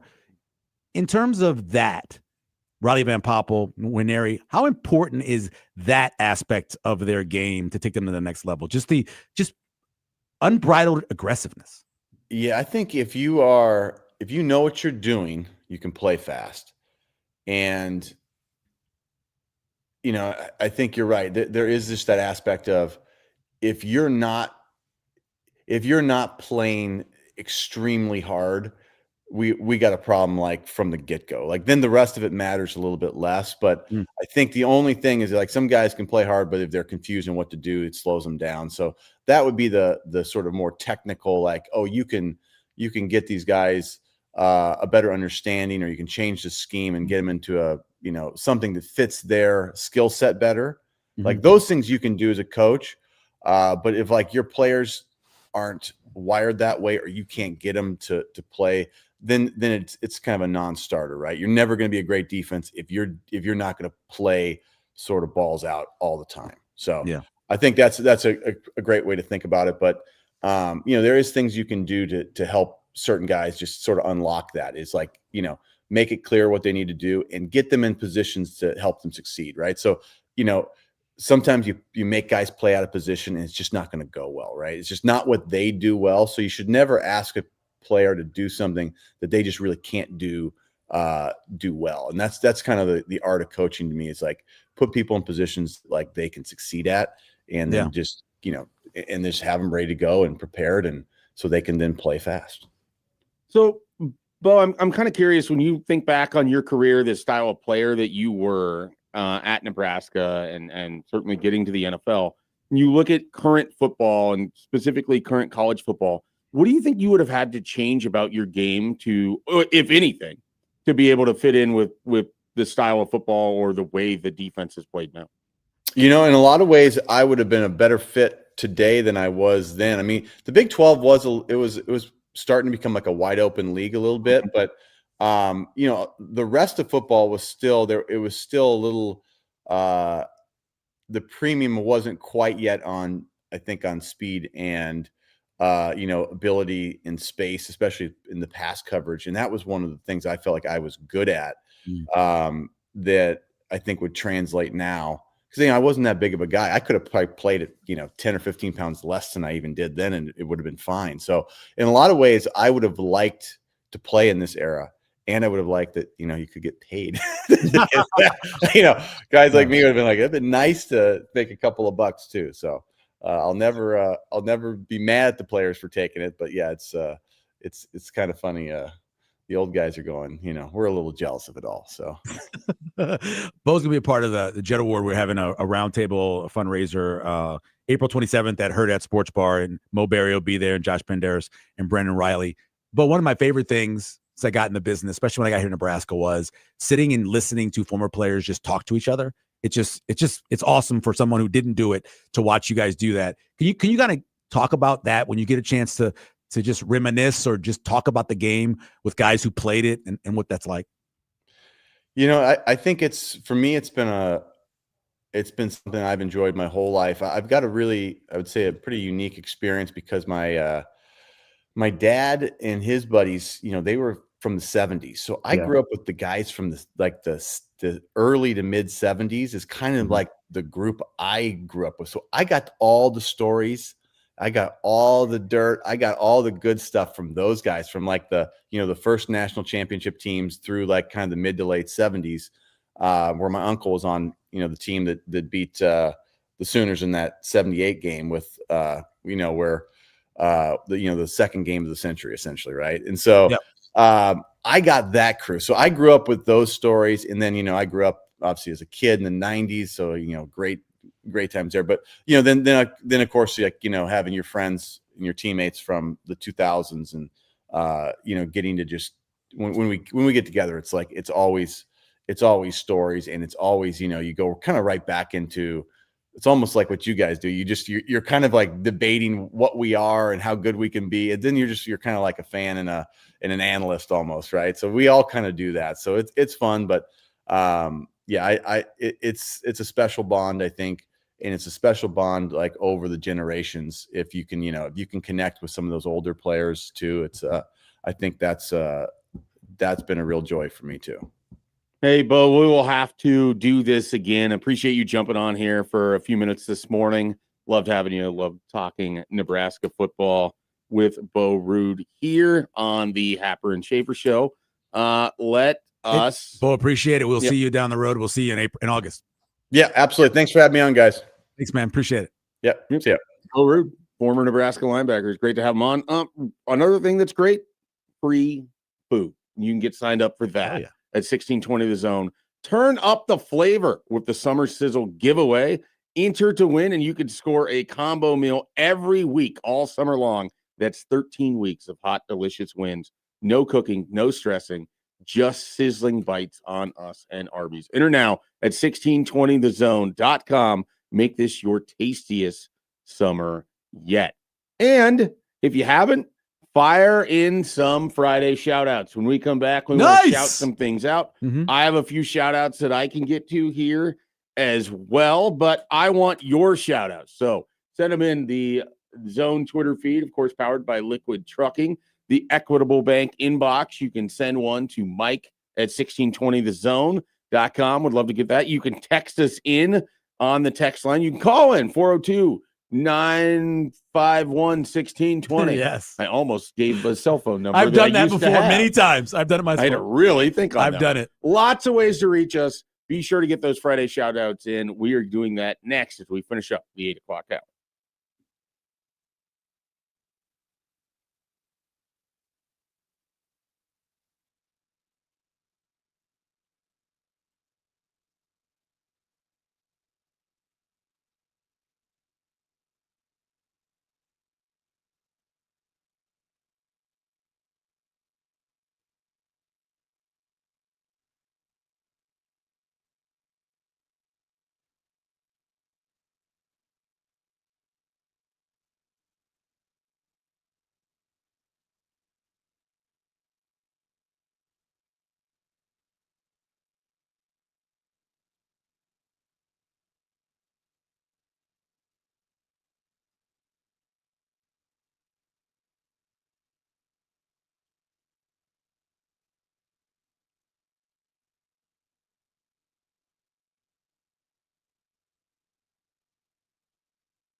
Good luck with that, Dan.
Welcome back in on Happer and Schaefer. Mike Schaefer here. Michael Severe sitting in. Connor Happer will be on the broadcast today with John Bishop on the call for West Virginia Troy. Josh Peterson on the sidelines in the dugouts getting all the news. Shout out to Josh Peterson for actually working during the CWS. Congratulations, Good job, Josh. No vacation for you. You guys are so mean. I want to say real quick, because we're having that event in August. It's August 27th at Herd at Sports Bar. It's going to be fun. We have a bunch of auction items. We have great raffle stuff. Bo and Mo Berry and Brandon Riley, and Josh Banderas. It's going to be fun. You can go to thejetaward.com if you want to get tickets or check it out or do any of that stuff. How did Brandon Riley get involved with a linebacker round table there? So what happened is he was the first one I reached out to. Okay. And when I reached out to him, because I'd reached out to him a couple of weeks before to do the podcast, and he just started a brand new business and he couldn't do that. And then what's his brand new business? It's I believe it's a realty. I was going to say he's involved in real estate. Yeah. So he just started a brand new business. And he and Josh Banderas are, every time I've had one or the other on, I've always had the other one on. Yeah. You know, we had them both on together on Big Red Wrap Up years ago. And so that's how that happened. Bo Rude wasn't going to be the fourth guy. It actually was going to be Kenny Bell. But Kenny couldn't do it. And I was like, wow, damn, Bo doesn't do a lot of this stuff at all. So let me reach out to Bo, and that's how it ended up happening. And then Mo Berry was, I tried to get Mo on a bunch of different stuff over the last couple of years. And another guy who's very busy. He's a realtor. Where's Mo at? Mo is he's a company here in Omaha. Yeah, that's what I thought. Because he works with not Todd Peterson, but I can't remember the business, but Peterson Realty, I think it's called, but he works for them. Anyway, all those guys, are very busy, but I'm glad that they're going to take time to do the roundtable. I'm curious how Mo Berry feels about being the first guy through the door from Grayson and then like a decade I know. to basically pass. That's pretty cool. It's pretty cool. It is really Mo's got one of the most interesting careers at Nebraska of anyone in the last 25 years. Yeah. If you think about everything he was involved in, it's pretty interesting. Well, and the fact that he almost didn't end up here, and then the recruiting story, and the fact that Nebraska and Wisconsin wanted to throw down in his driveway. Yeah. And Hank Hughes' involvement and all of that. Like there's stuff that nobody even talks about. Yeah, I'm looking forward to talking to him about a lot of that stuff at the roundtable because he, again, like I said, interesting time. Great interview too. He is. He's very good. Great interview. Yeah. So, all right, let's dive into some shout outs here. The text line just never works for me. I got one right here if you want me to read. Yeah, go for it. This one's Please from do. Wes, not just this is the one I was trying to get to. Yeah. This is from Wes, not just a shout out, a huge shout out to all of us at 1620 Zone for all the great and extensive coverage of the CWS at this time every year. Shout out to us. Thanks, Wes. Thank you, Wes. Johnny, shout out to Riker Fife. All right, Riker Fife shout out here. That's great. That is great. Part of that Purdue game where the only Big Ten win that the Hat ever had as the head coach of Purdue was against that Nebraska team. 2015? Yeah, the Hat. They called him the Hat. Darryl Hazel, the Hat. I don't know. They called him the Hat. Yeah. I don't want to forget this because don't forget it. Please don't. There was a shout out on the previous time that you and I were hosting on a Friday, but Whopper gives a shout out to Norbit, the great Eddie Murphy movie. Great, might be. Cost the man an Academy Award. So I want to make sure we get the Norbit shout out in. So we have that in here as well. We have another shout out. This from Belmont Bill on Twitter. He says, shout out to my neighbor who leaves trash in my yard. Oh, I don't need an alarm clock. I wake up Trey Palmer like angry just to deal with you. I woke up angry this morning. I appreciate the self-censor because I might have just straight read that. That's funny. God, that sucks. Having great shout out to my neighbors. We're in Morton Meadows, not too far from here. I have incredible neighbors. Two of my son's teachers are on our block. Okay. We have a wonderful elementary school teacher across the street. The Dugans are incredible. Watch their kids grow up. We got new people, old people. It's just a great neighborhood to live in. And it would suck to have neighbors you don't like. Yeah. Or that make you angry when you wake up. I have largely, in the three homes of which I've lived in recently, I've had a good neighborhood in every time, or people that are around that I can rely on for different stuff or have helped me out in different ways. Or, now one of them has a kid roughly Hudson's age. And so we're outside playing. He's That's really constantly cool. asking for, Yeah. Hey, can so and so come out? Yeah. Can he come out and play? And he's like, I don't know. His parents bring him outside. He'll definitely come over and play. Yeah. So My sister had a flight that got changed the last minute. I'm working. My sister's off working. Literally, Mr. Dugan across the street just said, "Oh, took her to the airport." Just took her to the airport because we couldn't do it, and it was like 4:00 in the morning. That's amazing. 4:00 in the morning. He took her to the airport. That's our neighbors. Shout out to my neighbors. We got a shout out for Trey Palmer for inspiring Belmont Bill to wake up angry. That is awesome. Sometimes you got to wake up that way. Yeah, look, sometimes you just wake up that way. Sometimes you wake up in a bad mood, and It Trey happens to Palmer all of would us. channel it to score touchdowns. Who is our horrible linebacker coach, defensive coordinator, Bob Diaco. Bob Diaco didn't do a lot of great things here. He helped with the punting, obviously. But I will tell you something. There's a line that he has that I agree with, and I live the life. He said he woke up every morning with his feet on fire when they hit the floor. I'm that way. I wake up fired up. No matter what I'm doing. I don't know what it is. I've always loved the morning. I love the morning. Catch me at about 9:30 p.m. Yeah, not so much. But you get me at 4:00 in the morning, 5:00 in the morning, I'm set. Let's go. Let's roll. You are a morning person. I'm a morning person. Always have been. Last shout out here from Pedro. Hi, guys. Shout out to the porta potty people. You do amazing job taking care of the porta potties. I love this. If I tell you all this Shout out to Pedro for the cookies. Yeah, by they the are way. delicious. Oh, nice. So remember you were talking about funny things that happen at the College World Series and those shows. So two things. One, Damon fell off of the Segway. I had to watch Damon go into a porta potty to change his clothes. Oh no. It is nothing. This is a guy who is so anxious and just can't deal with dirtiness and had to go into a porta potty to change his clothes. Yeah. Well, we will finish that up in the 9 o'clock hour on Happer and Schaefer. Bye-bye.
Hey, welcome back to Happer and Schaefer. It is the final hour of a studio show today. The next shows that you hear. Hey, Michael, quick shout out on the Equitable Bank Zone inbox. Ooh. Tim says, shout out to you. You put the pro in productivity and the fun in dysfunction. All right. I'm not sure Shout that's out good to thing you. or not. Thank you very much. Shout out to you. The fun and dysfunction. Do you think you're I don't think you're dysfunctional.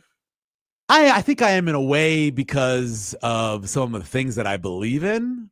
But dysfunctional to some is normal to others, I guess. Yeah, it could be.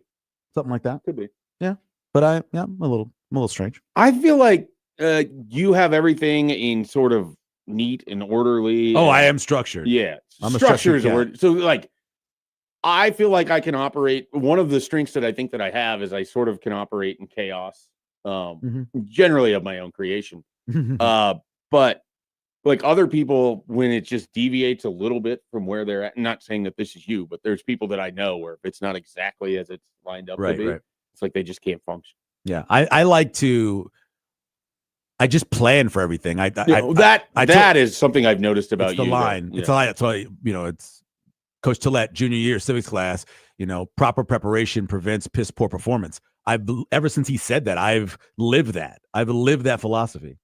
What is it? If you plan to fail, if you fail to plan to fail. Plan to fail. Exactly. Yeah. No, that was a big one in high school. Yeah, that was really because how many drafts do I have? I have 988 drafts, and most of them are lists or things that I need to do. Drafts is in your email? Yeah. Like that's where I put all my stuff.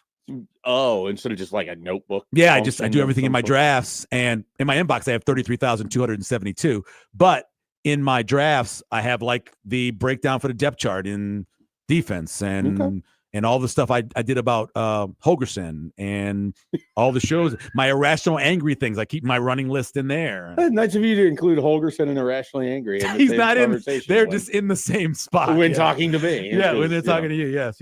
I can't seem to get away from that. Nebraska stats to follow. I have a list for that. I don't think so. We talked with Steve Sipple yesterday for another project, but I don't think he was prepared for just how quickly I go from 0 to 60 when it gets to Dana Holgerson. Yeah, I don't think he knew that you have the opinions you have about Dana. Yeah. I think he missed that because I don't think that's like a commonly held opinion in the But media. you mentioned it a lot on a lot of different places. Yeah, because nobody else is. I know. I don't understand why he's gotten this pass. Yeah, I put the numbers out. All I can do is say, listen, here are the facts. Here is what he has been. Right. Whether it's the seconds per play, it's the possessional stuff, whether it is the point stuff. All you can do is put it out there and say, this is what we have. This is what you have right now. Yeah, it wasn't good. And it hasn't been what people think it is. Right. He's not the man we thought they were. He's not the prince that was planned. Thank you, Denny. Thank you, Denny Green. All right. So let's dive into a few things. We're gonna have Andrew Ivins here in a little bit. We actually have another Andrew on the line. Let's just go to him right away. Drew. We have Creighton Andrew, who wants to talk about Michael's favorite sport. You hit the wrong button, I think. Did I drop him? No, he's still there. You got to put him in. There we go. Yeah, that's the button I hit. Right. Andrew, are you on with us? Mr. Severe. Hello, Drew. What's up? How are you doing? You probably get your structure from your military career, right? No, before that, I think even, I lived in like 12 different towns from 0 to 10, and you have to structure your life even as a little child because you're constantly going from one place to another. I think that's what did it for me. That was what it was. Yeah, I would guess. Mm-hmm. I have a question for you guys, and it's World Cup Day for the United States. And let's say a miracle of all miracles would happen, that the United States would win the World Cup, which isn't going to happen. Would that make it a legitimate sport in the United States? That's why I cheer against them. That's why I openly cheer against them, because I don't want that to happen. I don't know that it changes things. If they won it all, it would. You think it would change things that much? God. Yeah, it'd be what happened to basketball in '92 around the world. the way basketball grew around the world because of what happened in 92 in Barcelona would be what would happen here if they won the World Cup. I feel like the people that are already playing soccer already play soccer. More people It's would a more massive people would come on board. youth sport. More as people it would is. come on board. It would go from being just 10 to 20 years old to being grown people. People would love America, and when they win or winners, Sure. they would go nuts. But we've seen America I'm win terrified things in of. hockey. It Not hasn't this- changed anything well, with yeah, that. limited, yeah, but not this. Twice they've won in hockey, and hockey is right there in Canada. This is considered over in Europe, and it's considered over there. Yeah, it's a little bit different. I don't know. Maybe it wouldn't. I just think I'm scared it would. I just don't think it'd be that big of a. It'd be a huge deal that they won it. I don't think it would collectively change where society is headed with soccer. I agree with Severe. I think it might, but I don't think we have to worry about it. No, I don't think. I think they will reach the knockout stages and then depart shortly after that, as they do seemingly every time. I do think, though, if the United States wins, do they have to change it to soccer internationally? Does everyone have to adopt soccer as a word? I think that should be the stipulation. If they win, that's good. That needs to be the change. No more football for you. It's soccer for everyone. Football. Yeah. All right. Thanks, guys. Hey, thanks, Andrew. Appreciate you calling in here today as we roll on with the Happer and Schaefer show. You don't think that would be? It would be the greatest upset. It's either the top upset or the second greatest upset in sports history. For the United States, with as bad as they've been for all these years in youth soccer and the entire program and all the bad people they've had in charge, to win the World Cup, the greatest tournament in sports. You just called it the greatest tournament in sports, and you don't even want to. And I have no desire. I don't like the game. I think the sport sucks. Would this? But it is worldwide. Worldwide, it's it the is biggest the sport. greatest Yeah, no, tournament. I'm not going to argue. It's that. the number one sporting event, like in terms of watched in the world every 4 years.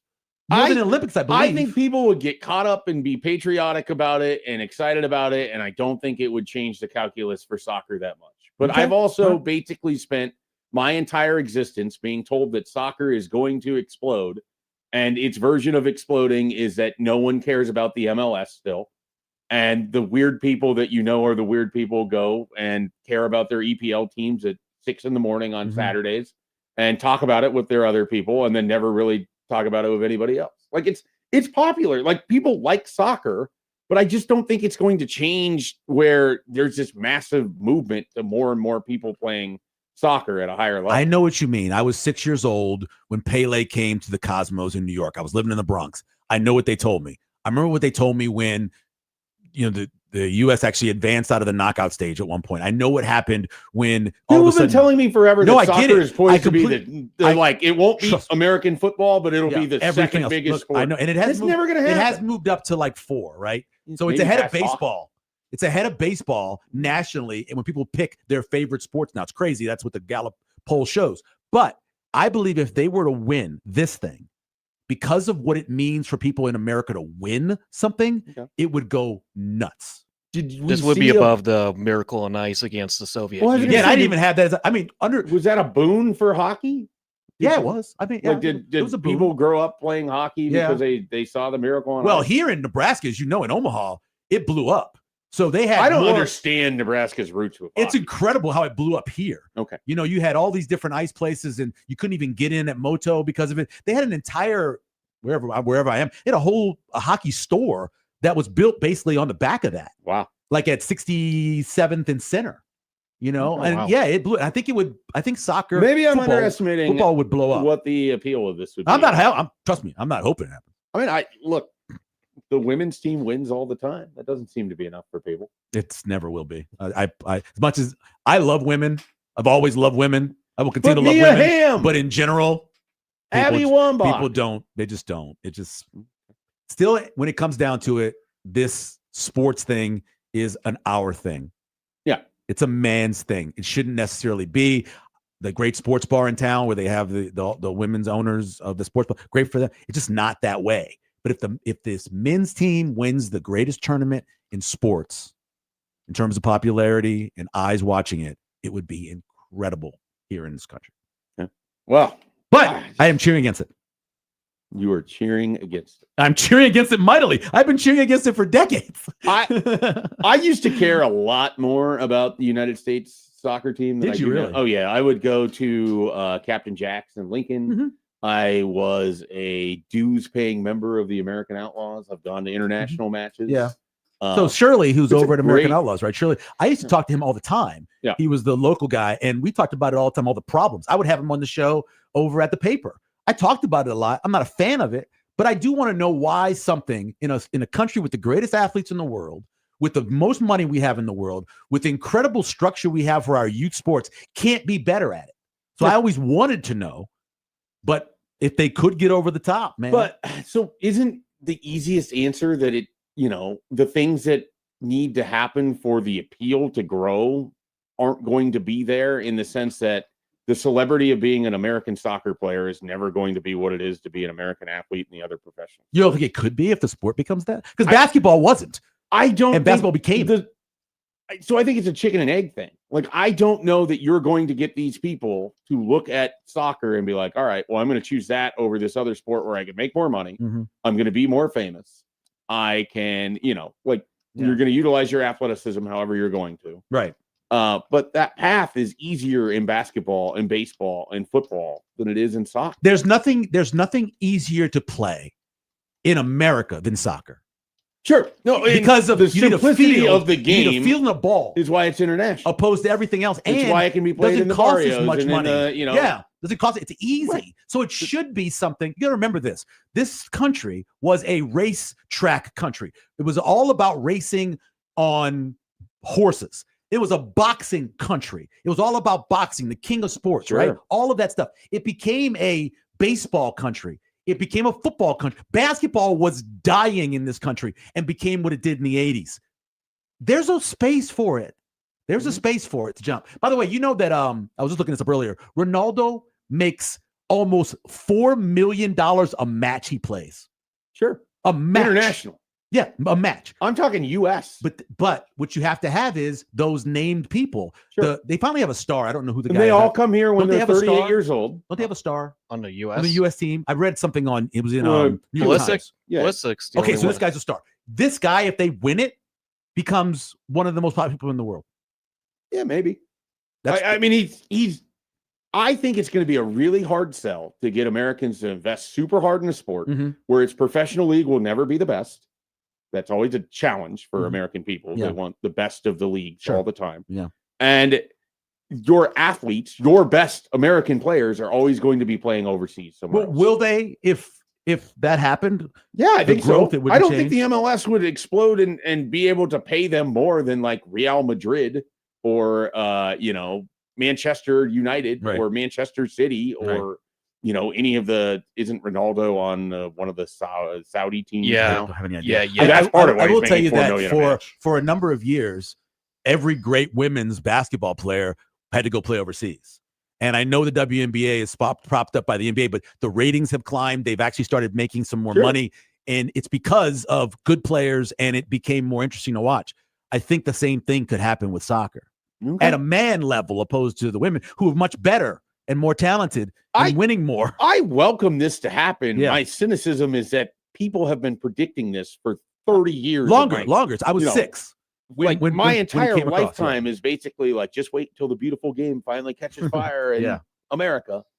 And I like soccer. Like, I loved watching last night. I love the World Cup because I can just throw it on, not know any of the players, don't really understand the game at a super high level, and it's instantly watchable for me. Because it'll deliver. Yeah, well, no matter who's in the playing, same way that the event hockey delivers. It'll deliver sleep.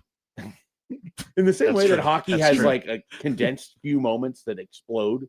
Yeah. And, I've enjoyed watching the Stanley Cup. Yeah. And I won't watch the hockey season, but the Canes Vegas Knights series has been phenomenal. The soccer in a high level is like that for me. Because really, when you get those breakthroughs, when you get the big moments, when there's a corner kick and there's a ton of tension with it, and you got 10 guys pushed up in the box to try to go get this game tying goal, like there's drama and tension. It's to like that, watching that, a marathon to me. It's like but marathon watching. You spend a lot of time waiting to get to those just running dramatic moments. Running. But when they hit, there's nothing like it. When Okay. Landon Donovan scored that goal against Algeria, that was such a holy bleep moment for me, just sitting on my parents' couch in Columbus, waiting to start my job at the Columbus Telegram When in did this 2010. happen? 2010. I just graduated college. Okay. Worst time to leave journalism school. And he scored it against Algeria. Algeria to put the United Algeria States into good? no, but they were basically playing a style where they just weren't going to give up a goal. Okay. Because the United States had to win Prevent in order defense? to move on. They were pack it in. It's called Okay. pack the Okay. bus. Okay. You basically don't do anything to allow your opponent to have an opening. Just ever. keep kicking it down out of like with hockey where you More keep or less. icing it. Okay. Yeah. And so he gets this completely insane goal in stoppage time that sends them to the knockout rounds. They do nothing with it. Okay. But that goal, I will never forget that for as long as I live. And it's a sport of which, I only really care about. I like that for you because that's why the sports in general are inglorious because of the fact that you could have stuff like that. I'm happy for you about it. I didn't know it happened, but I'm happy for you that this happened. You never saw the reaction videos around No, it? I Oh have my no God. idea what you're talking about. It was I know a who Landon massive Donovan one. is. Joey because knows what I'm I talking saw about. Landon Donovan Oh, once yeah. on Oh, Good yeah. Morning America. That's who I know. He's Landon very Donovan small. is. Little guy, yeah. Yeah. Tiny guy. Wasn't he? Didn't he was in Nebraska for something. I don't remember what it was, but Didn't he marry somebody famous too? Am I remembering that correctly? I don't recall that. Yeah, I don't know about his soccer career, but I thought that's what happened. That. All right, let's take a timeout. We're going to come back. Andrew Ivins, director of recruiting for 24/7 Sports, going to join us. Going to talk about Trey Taylor getting his 5th star, Nebraska's class, all of that and more when we return here on Happer and Schaefer.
Hey, welcome back into Happer and Schaefer. Connor Happer will be on the call today with the College World Series. So Michael Severe in with me today for the show. And now on the line, we have Andrew Ivins from 24/7 Sports. Andrew, how are we doing today? Doing good, man. Hey, recruiting season out in LA for the OT7 finals. World Cup's going on. I'm in a good mood. Yeah, doing? it's there's a lot. There's a lot going on in sports in the middle of June right now. And there's a lot going on for Nebraska recruiting where they picked up a bunch of commitments over the last week. You were also, I'm sure, out there to see Trey Taylor in his performance with the Elite 11, everything there. I guess we'll kind of start there. But I want to go back to last year. You came out with Tom Loy and you guys went to the Battle of the Boneyard. And I don't remember if you had seen Trey Taylor in person before then, but I remember our conversations last summer. You walked away pretty impressed by him.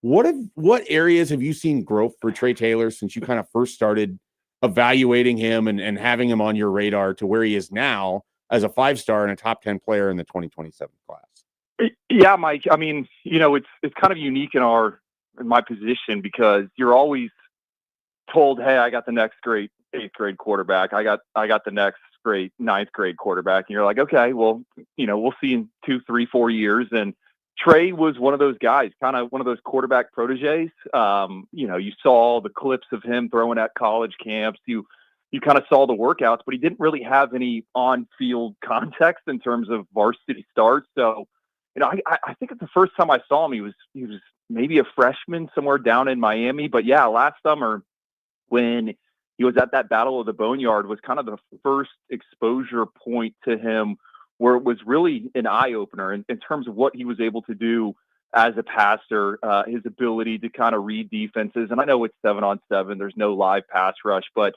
usually when you kind of see an arm that's a little bit different, you kind of know right away. The ball sounds a little bit different when it flies over your head. So that was the first time. And really, I think Trey's charge up our rankings at 24/7 Sports started with what he did as a junior. I mean, this is a kid that threw for 3,500 yards. He completed 81% of his passes, 35 touchdowns to just 3 interceptions. And, he's playing for a good program, but I don't think he was surrounded by the best talent, maybe compared to some of these other high-profile quarterback recruits that you hear about and you read about and you watch their highlights. So I think, the statistical improvement, I think the maturity, and then I think having to be a guy that kind of figured it out, right? And posted a winning record there in the state of Illinois. So that really started his charge. And then, man, I've lost track of how many times I've seen Trey Taylor this offseason. In every performance,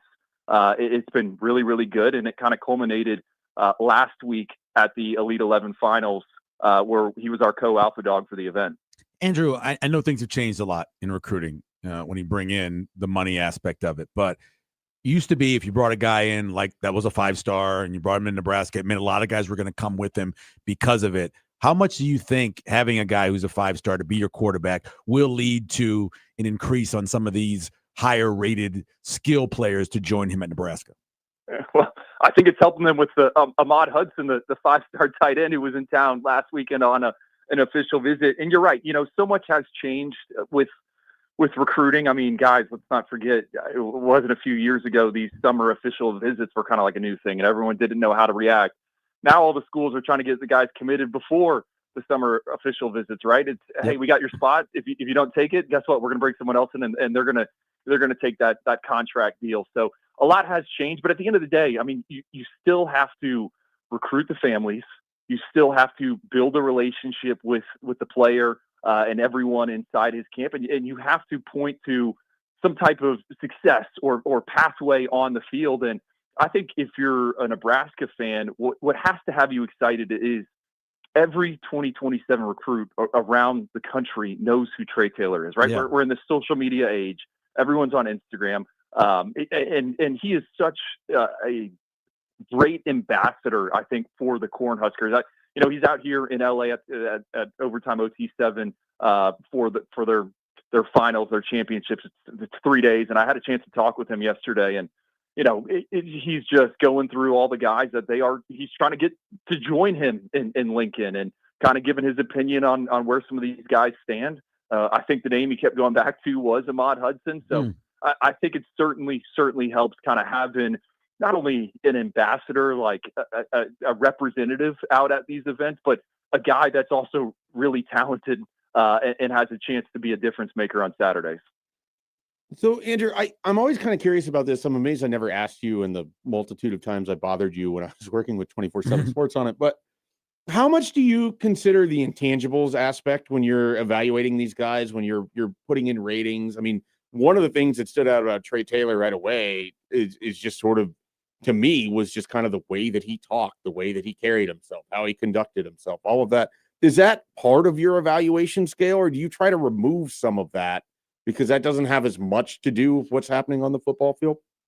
Oh, I think it's absolutely heavily considered and factored in. And, you talk with decision makers around college football, and I say decision makers because that could be, general managers, directors of recruiting, directors of everything, coaches. And the more you hear in this current landscape, right, where, you have roster limits of 105, you have the rev share, guys are getting compensated, is you want to get the right individuals in the building. And the phrase I always hear is guys that want to play football because they like football. And so that is something we're looking for. And, we model our rankings process, right? We have 32 5-stars every cycle that reflects the first round of the NFL draft. And, we have another, 380 blue chip players, 4-stars. That's the rest of the rounds and kind of those undrafted free agents. So that's kind of the North Star for our rankings process, right?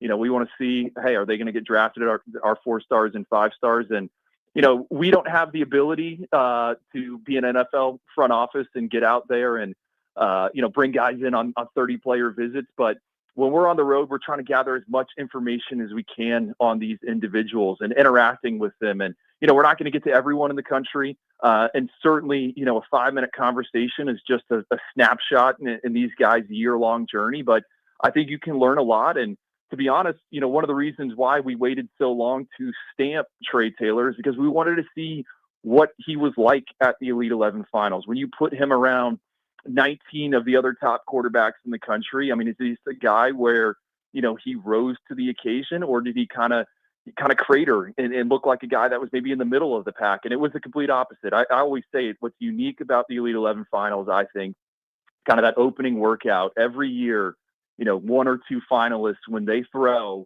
there's a different type of energy in the air, and the other counselors or the other kids are all kind of looking at that guy as he goes through drills. And Trey Taylor was that guy from the jump. Is he the favorite in your eyes at the opening, this final determination, who the best quarterback is out of the Elite 11 guys? Yeah, I kind of came into the Elite 11 finals, and for those not familiar, they do a regional tour around the country, 8 stops. I think I was at 5 of them. I thought Trey had the most impressive workout, and it was him and LSU commit Peyton Houston. And what was unique about Trey is he was in Dallas. There was like 40-mile-per-hour gust outside, and he was the only quarterback that was able to consistently hit his marks with those gusts. So that just speaks to the velocity. I say it, he's got like a four-seam fastball. The thing builds speed and rises. So I think the big challenger for him is going to be a good friend of his, Israel Abrams, the Miami commit. He was our other co-alpha dog. So those guys have a history, and those are the two in a few weeks out at Nike's world headquarters. I think they're going to duke it out. I've been saying it's like Justin Fields versus Trevor Lawrence, right? These guys are from the same area, and they've played a lot against each other over the years. Nice little run locally for quarterbacks in the state of Nebraska. Jet Tamala was a 2026. Braylon Warren, a guy that you would have seen at the Elite 11, who recently just bumped up to a 4-star. What did you see from Braylon Warren when you were able to put eyes on him, and what allowed you to kind of move him from where he was at as a 3-star up to inside your top 247?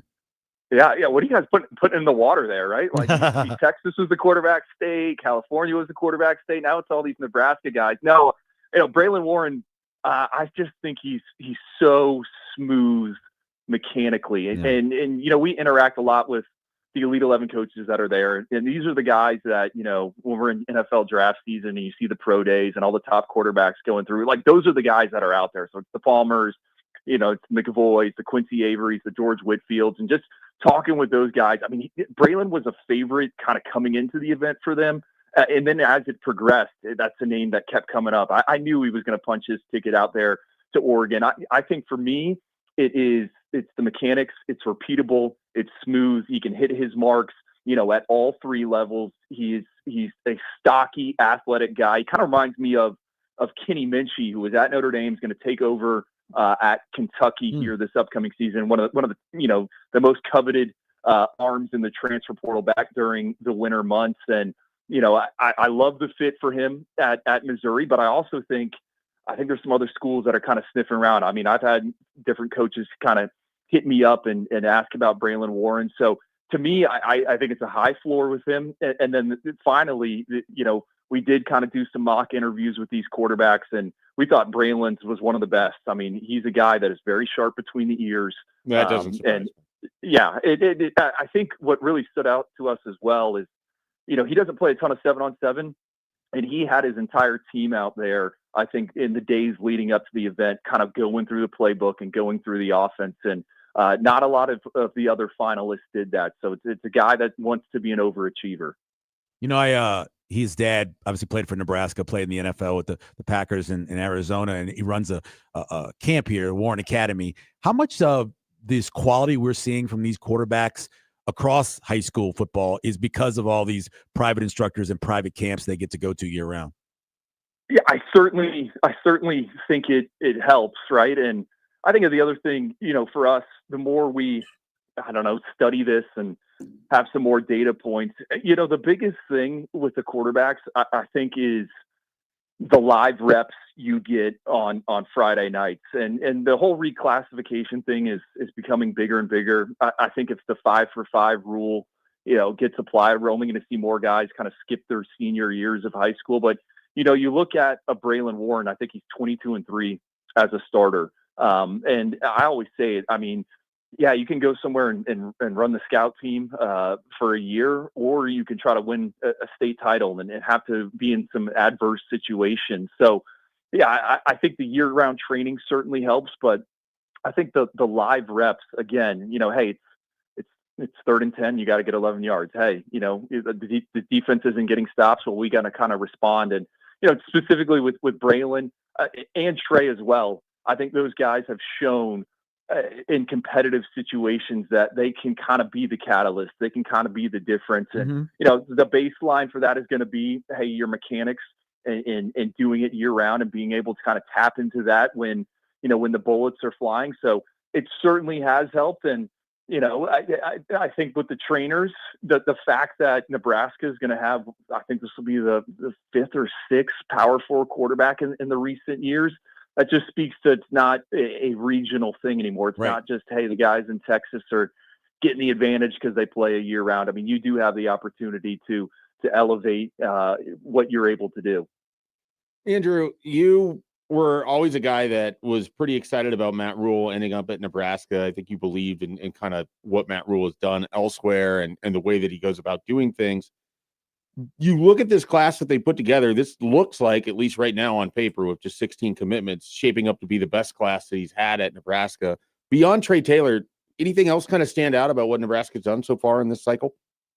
I love what they're doing at the point of attack on both sides of the ball. And obviously, you guys know Big Ten, you got to win at the line of scrimmage. I think they got a sneaky good offensive line haul, and I know it's not the sexiest thing to get fired up about when it is around here. There's people definitely fired up around here about it. But Jordan Agbanoma, they go into SEC country, Grayson High School, one of the top talent producing programs in the Peach State. I mean, he is dense. He is compact. Now, is he the tallest or the longest offensive lineman? No, but I mean, this guy is someone that can move people off the ball. I think he's the ideal center. They got a few other guys from the state of Georgia in the trenches there. Timi Alu, KD Jones, Matt Erickson out of Millard North, the in-state guy. I just love what they're doing on the offensive line. They also got Kyler Kuhn, I believe, coming in on an official visit this weekend. So that's a strong group to me. And then, the defensive line, what they're doing there as well, Jaden Travers out of St. Francis Academy. I think he committed to them back in December on a nationally televised game. I mean, I saw St. Francis Academy last season. I thought they were the best high school defense I think I've ever seen in my life. And he was a key catalyst there up front for them. So, I like those guys. I like the secondary hall, Torrey Pittman, another kid out of Millard North. We had him at the Navy All-American Bowl as an underclassman back in January down there in San Antonio. Really good day one. Day two, got dinged up and injured, so we didn't get to see much of him. But I just kind of restudied him a few days ago, and he has all the range. He can tackle. I think that's so important at the safety position. So yeah, I would say the secondary, him and Corey Hadley, and then what they're doing in the trenches, that stands out. I think my big question is, okay, guys, you got Trey Taylor. Everyone knows who Trey Taylor is. Where are you going to get the offensive weapons from? And the name I keep coming back to is Ahmad Hudson. Yeah, that's the name that everybody around here would love to see. Yep. No doubt about it. Andrew, great to catch up with you. Appreciate it. Thanks for making time for us on short notice here on a Friday morning. Absolutely, guys. Thanks for having me on. Have a good weekend. You too. Thanks, Andrew. Andrew Ivins of 24/7 Sports was there on the Prairie Flower Casino Zone. It's not easy. Trust me. It's not easy. Just making up words. It's not easy, man. Something about the word prairie has always given me a little bit of problems. Well, so I'm looking at the word flower as I'm saying the word prairie, and that led to you're flower. ahead. Okay, yeah, I get it. That's what my brain does. But something about prairie, I've never, two words, prairie and brewery. Brewery. I've always had problems with brewery, and I didn't learn. over enunciate those words. But that's good. You should. It makes you me. should. I southernize them. Yeah. Which eliminates syllables. You know how to say the word, that crunchy green thing you put like Broccoli? cheese on or peanut butter. Oh, celery. So I didn't know it was 3 syllables until I was almost 40. You just said celery. Celery is how we say it. Yeah. I didn't know it was celery until much. So you should over enunciate to get the things right. I'm fine with that. I'll try that. Rarely am I on the right side of the enunciation. We will finish up the show when we come back. We've got some predictions to make here as the College World Series is finally upon us. Nice. And we're about ready to go into full CWS mode here on 1620 The Zone.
Welcome back. Mike Schaefer, this is what I'm talking about, right? This is what I'm talking about. I've talked to you about this the last 2 days. We've had hours of conversations together.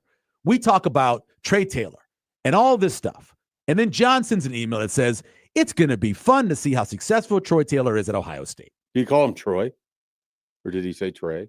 Did I just mishear you? Oh, yeah, one side. Yeah. Trey Taylor is at Ohio State. John says that in the email. Okay. It's going to be fun to see how successful Trey Taylor is at Ohio State. This is what I'm talking about, dude. It's like they have this negativity level now. I think part of it comes from obviously how bad things have been, but I think it also is a product of there's a lot of people on air in our business right now that are really, and negative's not even the word, they just don't believe in anything. Yeah. And so it translates and goes down to also the fan base. Do you know what you can believe in, Michael? What I can believe Are you in? looking for something to believe in? Arby's? I think, well, you can believe in Arby's, Thank which you. you can sign up for at Yes. 1620 The Zone. You can also believe in the 1620 The Zone road trip. These are the things that you could get out of it. Now, Tell me about this. One of these, I don't know how you're going to feel about it. 4 tickets to the Kansas City Royals versus Detroit Tigers on the 23rd of August. Inside the Blue Moon Tap Room and free parking pass. I think you'd like the free parking pass. I'll take a I parking don't know pass. if you'd actually go in the stadium, but What? It's a stadium? maybe Where? just go park. What's a blue? They're going to play at Kauffman Stadium, where the Blue Moon Tap Room is inside the stadium. Oh, okay. Where sorry. you'd be able to Got watch the baseball game. Okay. 4 passes to Adventureland. I love Adventureland. There we go. $150 to Early Bird. Sure. Would I pass up on free food? Ted and Wally's for a year. You know I love Ted and Wally's. I've heard you 20% talk about butterfat. Ted and Wally's 20% butterfat. often. 100 years of 35 years. Just in case that wasn't all enough to win in one singular contest. Okay. What else we got? A $100 gift card to Hy-Vee. Heck yeah. You know You how much, win all you know how of much this. money I spent on groceries? I don't know what you're going to do with the tickets. Well, actually, you can't win, but I can't win. maybe someone that's not related to you that you know could win. I was listening to Building Blocks Thursday with you and Tim Verghese, and the only thing I could think about, and I told him this by text, how much it costs to feed some of these people. Yeah. This guy's a 9th grader, and he's 6'6", 300 pounds, and he's in 9th grade. Yeah. How do you feed these people? I don't The understand. parents should get NIL. I don't understand how to feed a 2-year-old I who's know. eating the same amount of food as a grown adult does. You start feeding 2 That teenage kid boys. put away 2 hot dogs on Memorial Day Did he and really? wanted a third. And this was after he was eating the cheesy potatoes and he loves fruit, any kind of fruit. Did You he put eat the fruit in hot front of him. dog and the bun? No, he Okay. just has the cut up hot dog. Okay, yeah. He would eat the bun as a separate thing. Okay. Because he likes You bread. dip it in water. But he doesn't quite do the sandwich thing yet. Yes, he'll- little kids. Not if your you give kid. him a sandwich, he'll pull it He apart. pulled it apart. That's what Yeah. I thought he did. But- Okay, yeah. So, but he's eating grown people. One of the fun. groups you were talking about yesterday, and it's hard to keep up, but there's 2 guys, they're brothers who were on one of these teams that Tim was talking about, and they both are 300 pounds. Yeah. What's the grocery bill for the family? Got to be insane. The book that I was telling you that I'm listening to Yes. about tight ends, the Gronkowski family sent there was 3 of them. $600 on groceries a week. A week? A week, because there was four of them. Yeah, 4 of brothers. them total. Yeah, They all ended up as professional athletes. yeah, along with the parents. They got to eat And then too. the parents and the dad was a former football player. They went through 2.5 gallons of milk a day. What? A day. That's what they were saying. Wow. Yeah. I spent about $1.90 on groceries a week. My opinion on Rob Gronkowski has changed slightly, which it was never like bad one. I've always kind of loved him.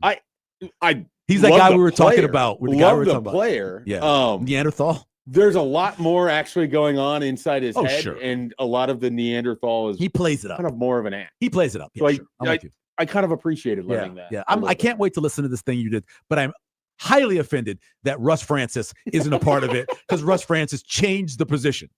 All right. Well, I need to learn who Russ Francis is. You've got to Google because Russ he's Francis. not in this book. He should be in the book. It's a great book from Tyler Dunn, I believe. It's called Blood and Guts. It's about the tight end position and its evolution in the NFL. So if you're looking for a book to read, And it's perfect timing because the evolution just got even more evolved coming off of this draft and what people are running with 13 personnel now. Yeah, well, 10% last year. he needs to do an updated because there's no Travis Kelce in Yeah. it, which surprised me. Right. I was trying to think of other famous tight ends in that time period or where this sort of goes of who didn't get mentioned that I would have been interested in. Is hearing about. Gonzalez in it? Tony Gonzalez is in it. And Gates is in it? I didn't know this. Tony Gonzalez almost fought his offensive coordinator when he was with the Atlanta Falcons. he hated his experience with the He hated NFL. it. Yeah. You know why? I had no It's Atlanta. idea. Yeah. Well, that's why it's Atlanta. It wasn't. Who wouldn't hate it? Apparently had nothing to do with Atlanta. It had everything to do with Mike Mularkey, who he hates beyond belief. Yes. And Tony Gonzalez seems like I don't know what my thought was on him. Kind of a weird guy. Do you remember how good of a hooper he was? Very good basketball He was a player. very good hooper at Cal. Did they mention Gates? Antonio Gates? Antonio Gates he does not have a changed chapter. He has like a little section in Okay. it. My guess is he didn't want to participate. Because he led to many more football players moving over. There's basketball players so moving it goes football. from Gonzalez to Jimmy Graham, and there's a little mention of another Gates basketball in there. player. Yeah. Jimmy Graham had a wild upbringing. Oh my God. He was another guy who was basically homeless for a while. There's a lot of guys because his mom didn't want him. Yeah, a lot of guys. She like made that. him live in a group home. Yeah, and did not go well. No, it did not. Anyways, good book. Check it out. I will check it out. College World Series. We got a few minutes here.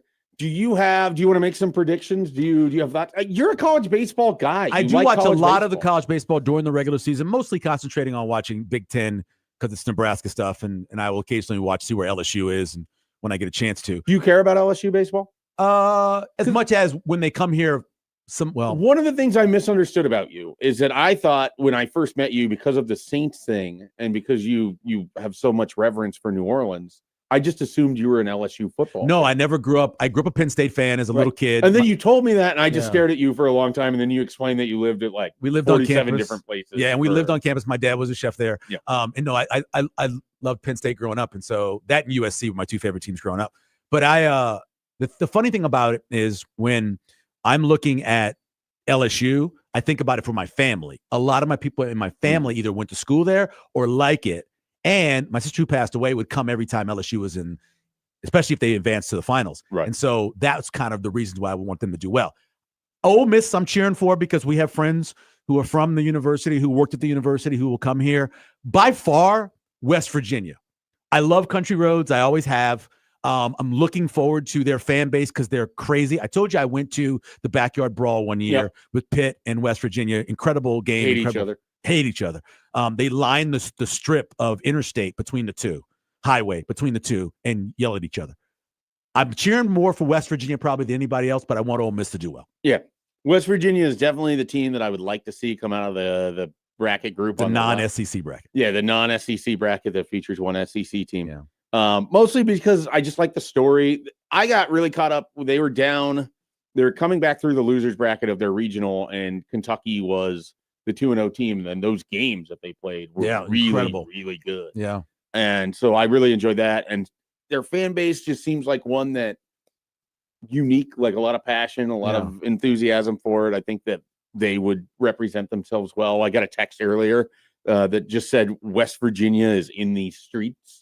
Right now, so they have made their presence felt already. My down wife there. is cheering for Troy. Okay, because during the regional we were watching it, and the commentator going to break yelled, "The big Australian makes the play." Their first baseman is a big Australian, and so she's all excited about that. Every time something happens, she goes, "The big Australian." I go, "That's not this team," and so she's excited about that. Normally, Troy, I think, would have a lot more run as like kind of the darling Stony favorite. Brook, but and, they're matched up with West Virginia. Like, just get the sense a lot of people want to see them. Whoever do well. wins that will have people going forward. Obviously, no doubt about it. And then the other side, I think Georgia's.